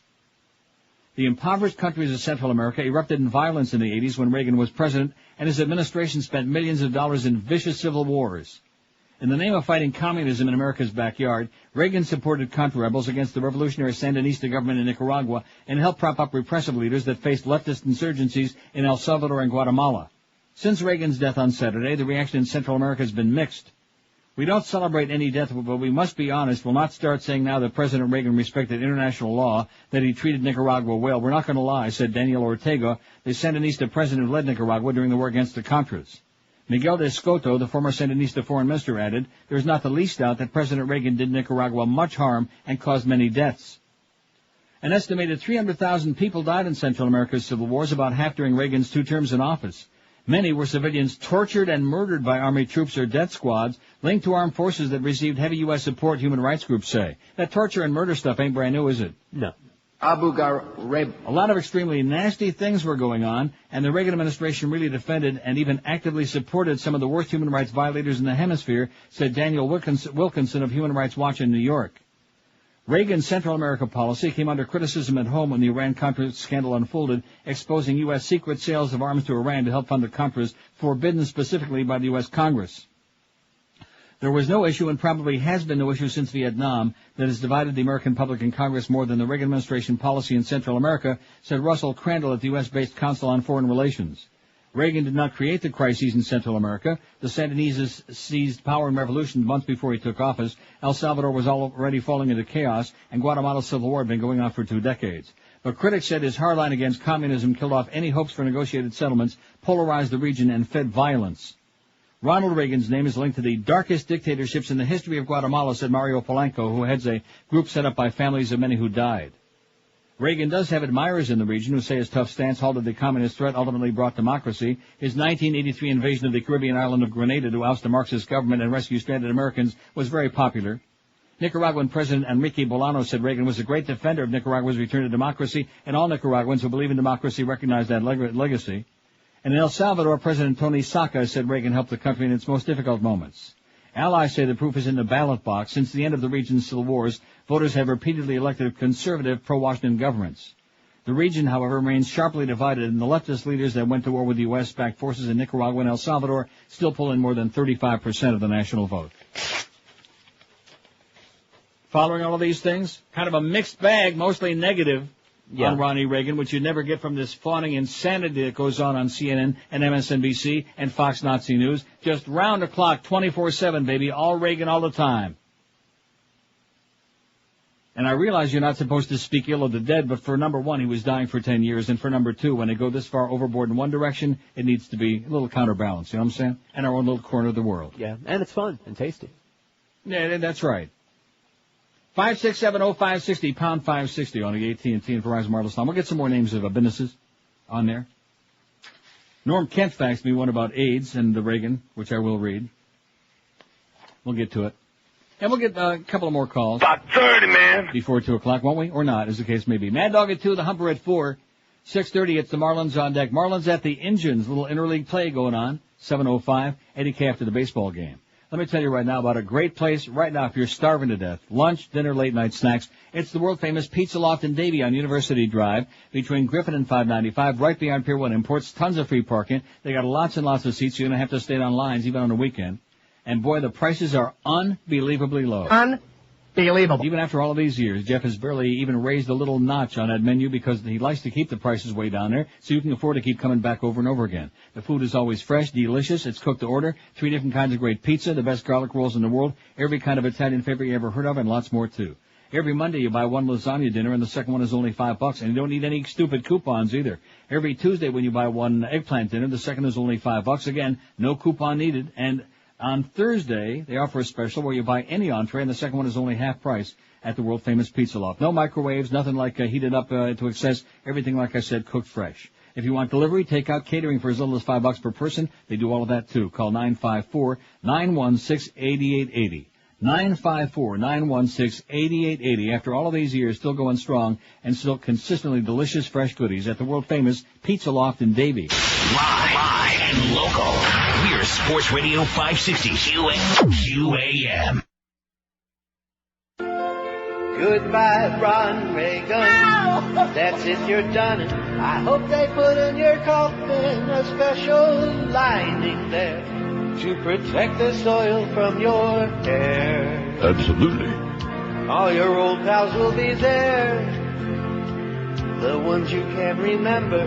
William Casey, Walter Slazak, and in case you haven't heard, your Iran-Contra criminals have returned. I sing this song anytime somebody famous dies. Well, there you go again. It's time for Ron to go, no matter how many times you just say no. You were outlived by Kitty Carlisle, who's 400 years old. And now here's a few words from your oldest friend, decrepit old Bob Dole. Bob Dole says goodbye, Ron Reagan, and give my regards to Nixon. I recall back in those halcyon days of the Bonzo films, before June Allison wore dye-dyed pants, and I had both my hands and washed them with Paraxo. I'll be joining you soon, and we'll have some fun with our old pals, Everett Dirksen and John Lund. And Bob Dole says, no matter how big a star or how famous you are, you still wind up dead. You starred in movies, became president, and then you turned into a tree. We held up our socks with garters like Ed McMahon. I'm here just grabbing facts. That's all right. Just relax. Don't get panicky. I knew it was ending. I saw. So I looked up ineluctable, which I bet you there. How many people do you think know what that word means? About 30, man. I'm not talking about our audience. I think in the entire world. Is it ineluctable means inevitable, not to be avoided or escaped. I thought it was something like delectable. Oh. The head of Florida's elections division resigned Monday amid reports he was feeling political heat over a push to purge thousands of suspected felons from the state voter rolls, the Sun Sentinel says. The St. Pete Times notes that Florida's 67 election supervisors who are at the annual conference are feeling the pressure of intense public scrutiny, thank God, that increases as another closely fought presidential election draws near. The rest of the country seems convinced that Florida will screw it up again. And believe you me, if anybody can, we will. If anybody's got all the experience to do it, if anybody knows how to do it, we can do it, man. Oh! We're the little penis-shaped state that could. Anyway, here's a fax from somebody who's obviously PO'd at Walgreens. Probably this person works at Eckerd's. I guess. What's the other one? Is it CS? CVS. CVS. This is CVS. Oh, that's right, CVS. And they're open 24 hours, and they're all over the place, and they're popping up, right? And they're great. Nice carpet. Are they really? Yeah. They are. Well, I'm partial to Walgreens because I have that one right nearby where I live. And I like Walgreens, too. And number two, it's a fine store. They got whatever I want. They're open 24/7 now, and what's not to like? I just like the store. And they're not everywhere. On the other hand, I despise. Anyway, this one says, what gives Walgreens the right to be on every corner in America? It seems that they've taken the place of the drug dealers. Well, that's one of the things they sell is drugs. It says very scary. Walgreens is secretly trying to take over the world and crush any other pharmacy in their path like a drug-dealing gang. It's also very scary taking my film there, something I'll never do again. They put up a great front with their new shiny stores, although it says shinny here. Shiny stores, but with a huge spread of stores across the country, knowledge there is very, very thin, whatever that means. As far as film processing? Yeah, you got to be pretty smart to put your thing in there, put your name on the envelope, and stick it in the thing and send it off to where they do it. Still processing film the old-fashioned way, are they? No, sure. They're not going to go out and get no digital camera, stuff like that. Are you crazy? They're on everything now, though. No. They're not going to do that. Get them on a vending machine. Nah, you can't do that. Even on your pop-up toaster, you can take pictures of the bread while it's on the inside frying. In fact, in Ronnie's casket, that's bad. That's terrible. Well, I still think it's an empty casket. I don't think he's in there. Yeah, I agree. Well, I mean, doesn't that make sense to you? What if some wise ass goes up there and tries to pop the thing open? I mean, he's that would be like, he's in a remember the Ayatollah somewhere. falling out of the helicopter? That was fun. Not good. Anyway, Norma Kent faxed me this earlier, or emailed this earlier. While the rest of the nation mourns the death of Ronald Reagan, this is his legacy to me, says Norma. Although AIDS was first reported in the medical and popular press in 1981, it was only October 87, that's 2 years after Rock Hudson died, that President Reagan ever even publicly spoke about the epidemic. By the end of that year, 59,572 AIDS cases had been reported, and 27,909 of those women and men had died. How could this happen? How could Reagan not say anything through all these years of death and spreading disease affecting so many gay Americans? In practical terms, Reagan's long silence meant AIDS research was chronically underfunded. When doctors at the Centers for Disease Control and the National Institute for Health asked for more funding for their work on AIDS, they were routinely denied it. Between June of 81 and May of 82, the CDC spent less than $1 million on AIDS, but $9 million on Legionnaire's disease. At that point, over 1,000 of the 2,000 AIDS cases reported resulted in death. There were fewer than 50 deaths from Legionnaire's disease. This drastic lack of funding would continue throughout the Reagan years. When health and support groups in the gay community integrated education and prevention programs, or instigated those programs, they were denied federal funding.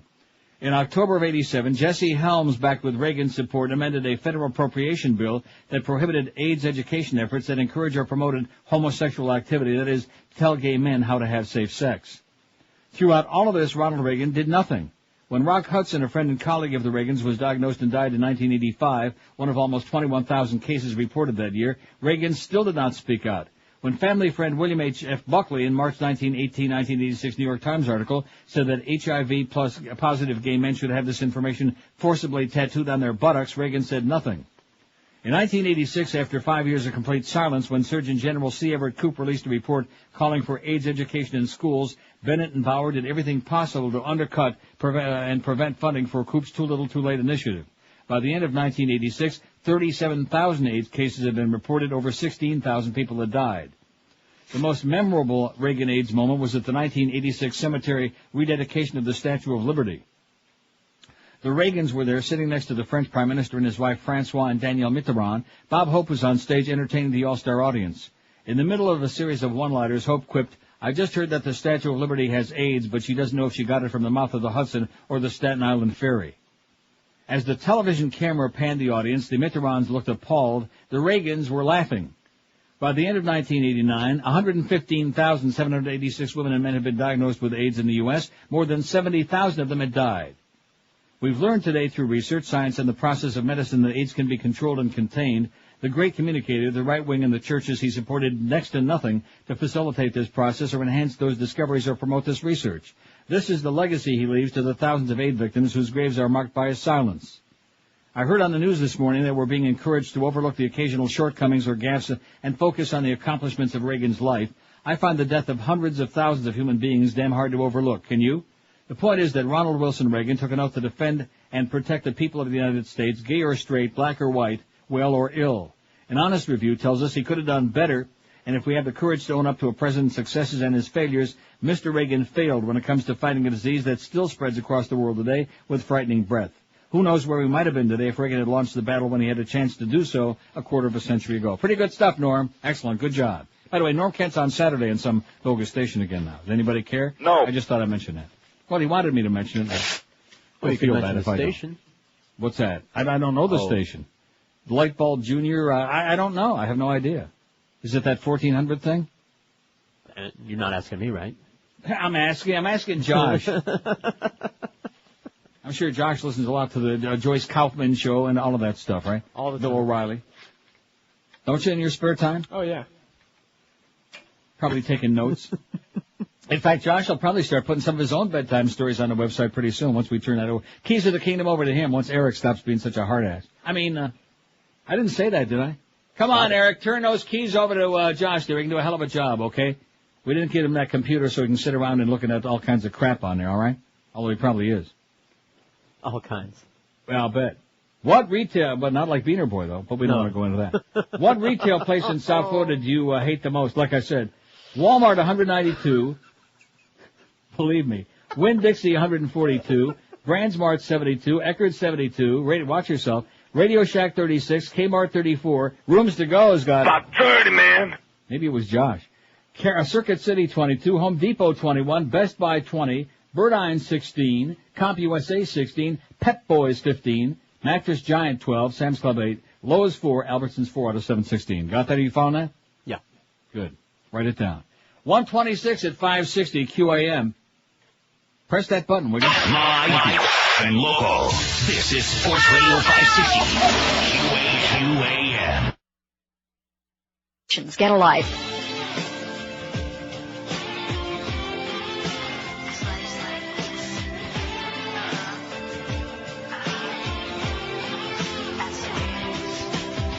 Chill out, what you yelling for?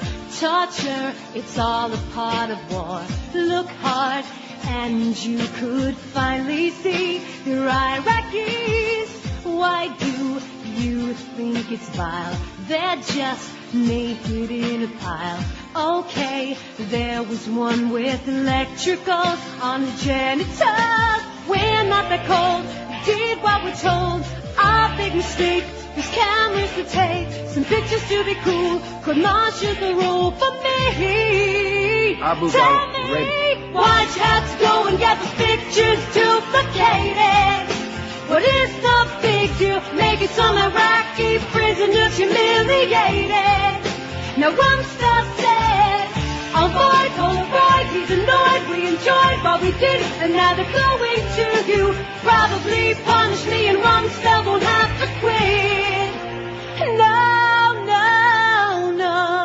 That'll teach you to take them pictures to that Baghdad Walgreens, won't it?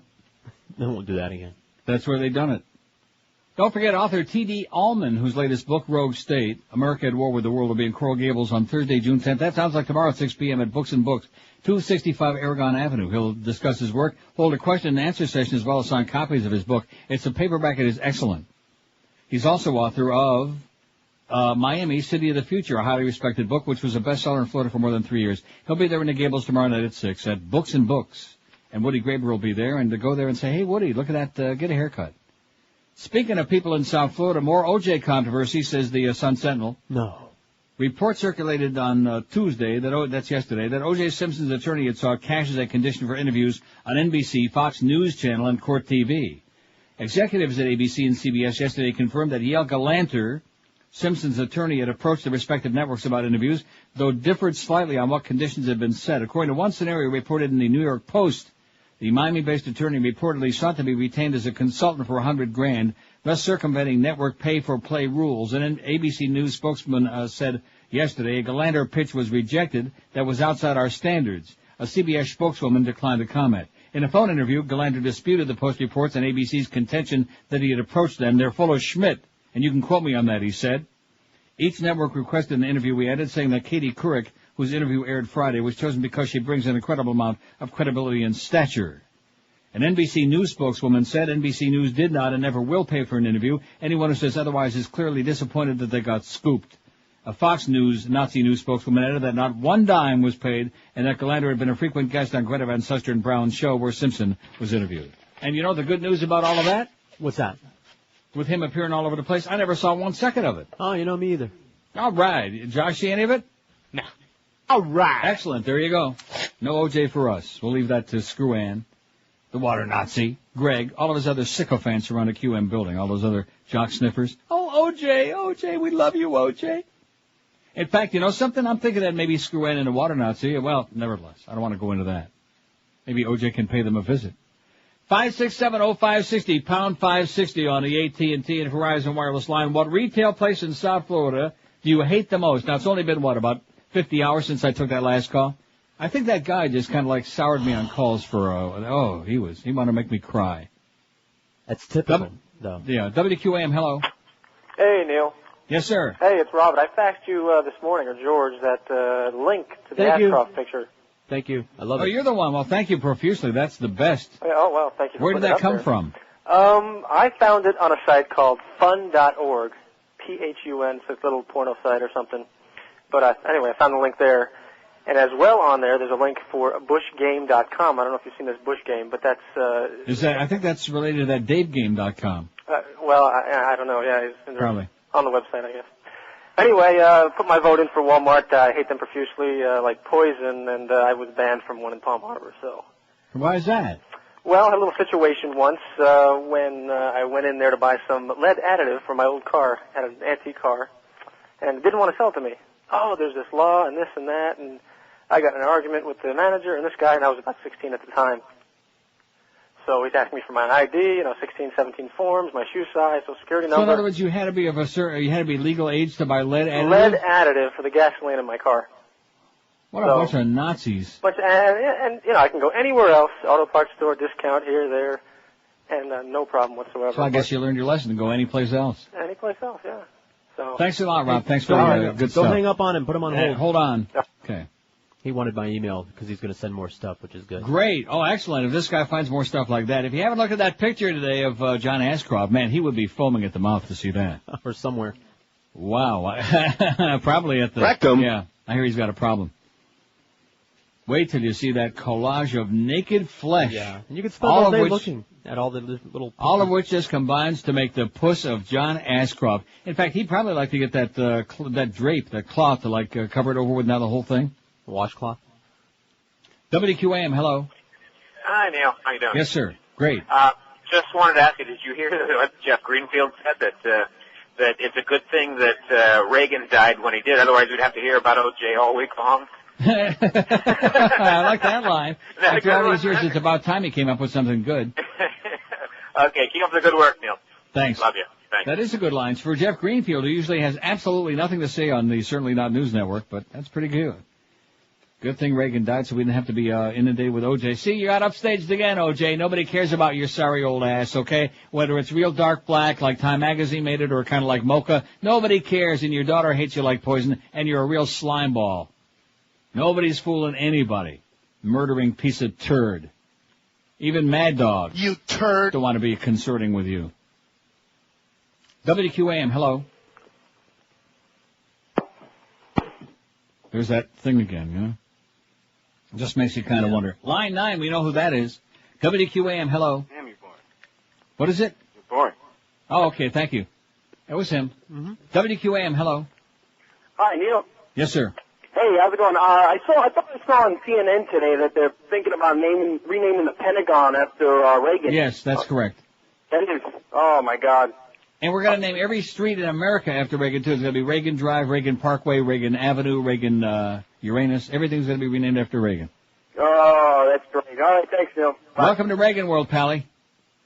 567-0560, pound 560 on the AT&T and Verizon wireless line. Wait till I get to that story about genital cutting losing favor in Africa. We'll get to it. WQAM, hello. I have a suggestion for your poll. So. Yes, sir. Alex.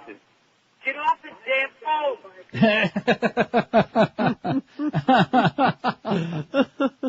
WQAM, hello. Hello, Neil. Yes, sir. Yes, I just wanted to see if you read that or heard about that Al Gore speech about a week back at New York University. What speech was that? He gave a great speech. How dare they drag the good name of the United States of America through the mud of Saddam Hussein's torture prison? Is that the one you're talking about? No, I don't think that was it. Oh. It's the text is on, and I know you're not a big fan, but on BruceSpringsteen.net. They have the whole copy of the speech, and it's just a great speech. Just wanted to make you aware if you wanted to. I'm sure that's the speech that came from. I'm positive that's the one you're talking about. Yeah, but the whole speech is on that website. Okay, great. And it's a great speech. What is it? Springsteen.com? BruceSpringsteen.net. .net. Okay, thanks. Thank you. See ya. 20 till 2 at 560 QAM. Live and local. This is Sports Radio 560 QAM. Oh, God. What motivated me to get hooked on phonics was my son's inability to read. Prisons like Abu Ghraib were symbols of death and torture. When he first learned how to read a book, we just said, "You're a reader, you did it." Presenting the newest version of Hooked on Phonics. Prisons like Abu Ghraib were symbols of death and torture. Call now, 1-800-ABCDEFG. We're making progress. Abu Ghraib.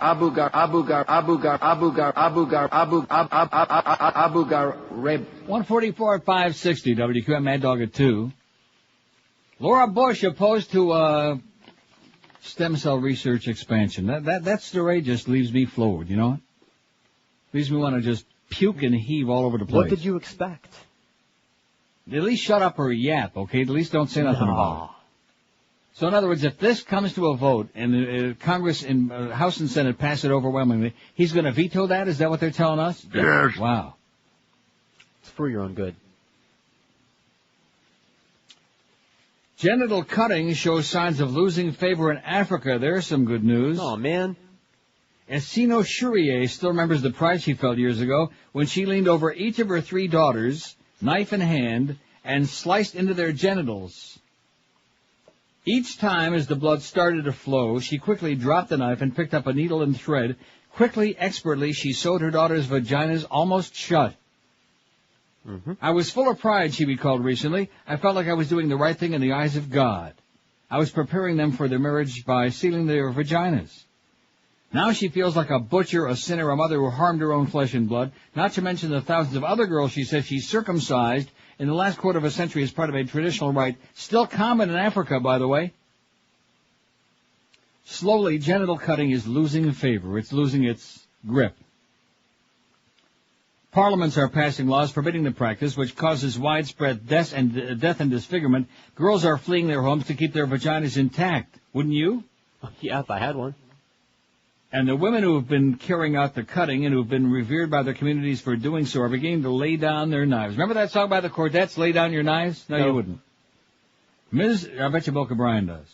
Ms. Shurier, an elderly mother of 8 who's known far and wide in northeastern Kenya, can you believe it? For her expertise as a genital cutter is one of them. Well, what do you do for a living? I'm a genital cutter. The gentle genital cutter. When local members of Womankind Kenya, a grassroots group opposing the practice, visited Ms. Shurier's hut outside Garissa 2 years ago, she chased them off her property. This was something her mother had done before. She started as an apprentice while still an adolescent by holding down girls' legs for her mother to perform the rite, which opponents call genital mutilation. I thought my mother would curse me from the grave if I didn't carry on the tradition, she said. It was a tradition in the family, kind of like, with the mafia. Sure. They carried on from one generation to another. There were tangible benefits as well. She had prestige in her community, earned a good income, more than her husband did as a camel herder before he died of tuberculosis. She said she had no use for those people who came around denouncing her way of life. But her opponents were a determined lot. They knew that Ms. Shurier was one of the longest-serving genital cutters around and that she held sway over the community. If only she could be converted, they figure others would certainly follow. Ms. Shurier, frail but feisty grandma who wraps her head in colorful schmatas, was rather set in her ways. Again and again, she refused to hear their arguments. It was so difficult to change her mind, said Sophia Abdi Noor, the founder of Womankind Kenya, which works with the ethnic Somalis who live in Kenya's rugged northeastern province and has attracted local supporters throughout the region. We knew she was respected. We wanted her on our side. Finally, the anti-cutting advocates tried a different tack. They showed up with religious leaders. Ms. Shurier, a religious Muslim, could not chase them away. She sat down with some influential clerics in her community who come to the realization that the tradition was harmful and not dictated by or consistent with the teachings of the Koran.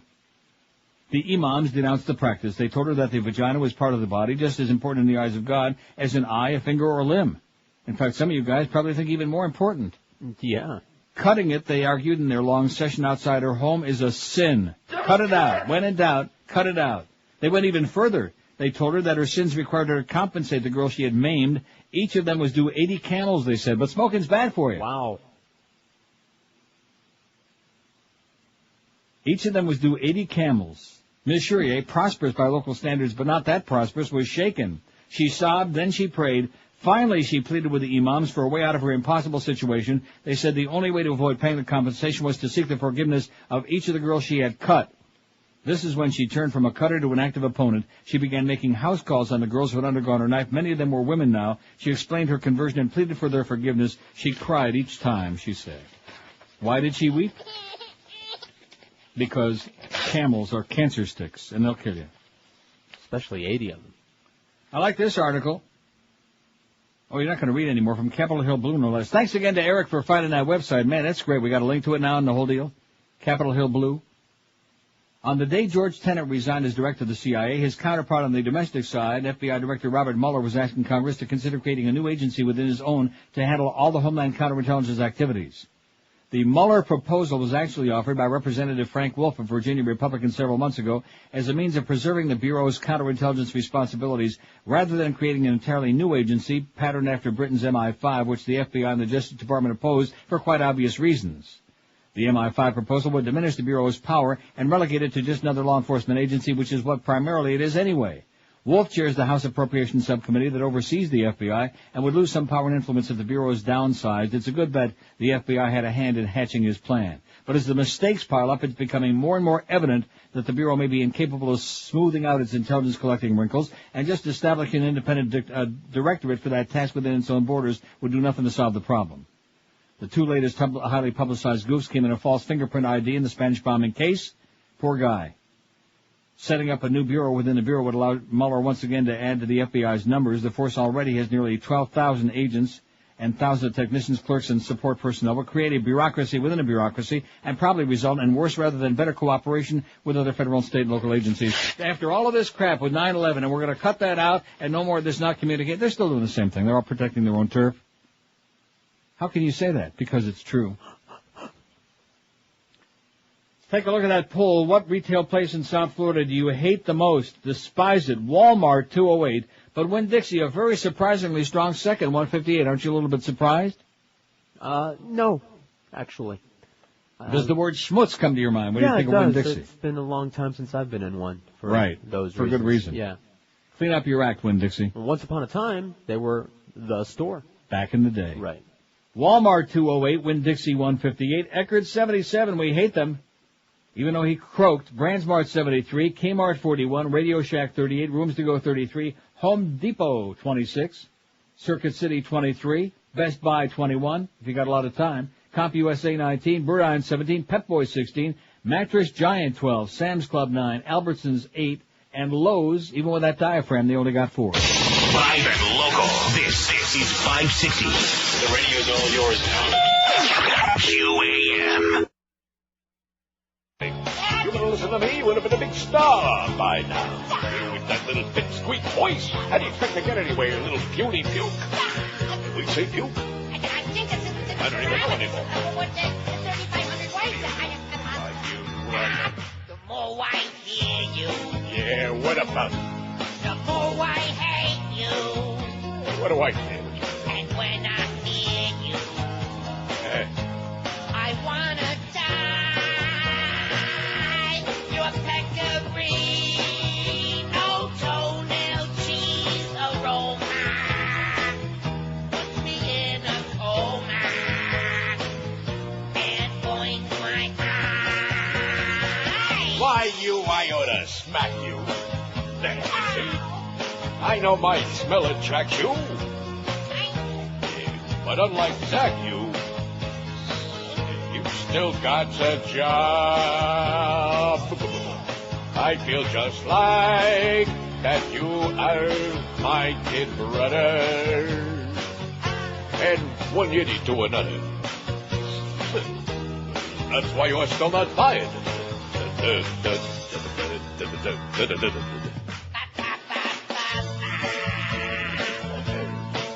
doy, doy, doy. Doy, doy, doy, doy, doy. Doy, doy, doy, doy. A morning show can put you in a coma. Yes. Can't wait till it's over. All right, that's enough. Oh, what is it? Finally got a call here. The number one rated Mohammed and David in the show. At least according to my aspirations. Stay away from me. I don't even know how you have children. Miramar, hello. Yes, I want to take on Jay Fiedler. Oh, well, Jay Fiedler is a great quarterback and a good Jew. I like Jay Fiedler. Well, not to mention he's got extraordinarily smooth buttocks. Oh, yeah! Yes, you gotta be careful what you say here. Okay, Doc. Thank you, Mo. No, wait a minute. Don't go. But I have nothing else to say. Well, how about this? How's the weather down there in the Miramar? I'm right down the street from you. Oh, yeah. I have to go. Oh, wait, by the way, something. No, I have to go. Look, I tell you what. I'll hold you over the break. How's that, huh? I'll give you one of my old tank T-shirts. How's that? Bye. No, wait! That was the only caller we had. The veins on your nose is glowing again. Wow!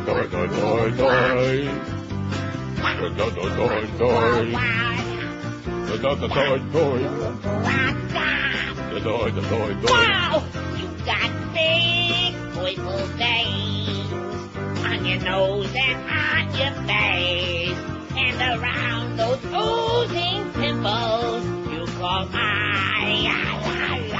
If you go look in the mirror, you'll see a roadmap of ypsilanti. You got your hippies on, way too tight. My nose glows when something stings. Almost every day I think. And my veins, they start to tickle. My adenoid, yeah, I look like I'm falling apart. Just because I'm a crazy old bard. With a nose that's filled with purple veins. Something like that you ought to see on Science Channel Discovery. My nose has a bleeding purple vein.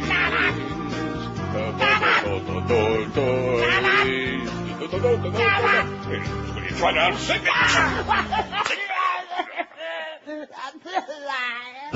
Bye. The Neil Rogers Show on 560 WQAM, Miami, Fort Lauderdale. You see that great-looking piece of ass over there in Section 127?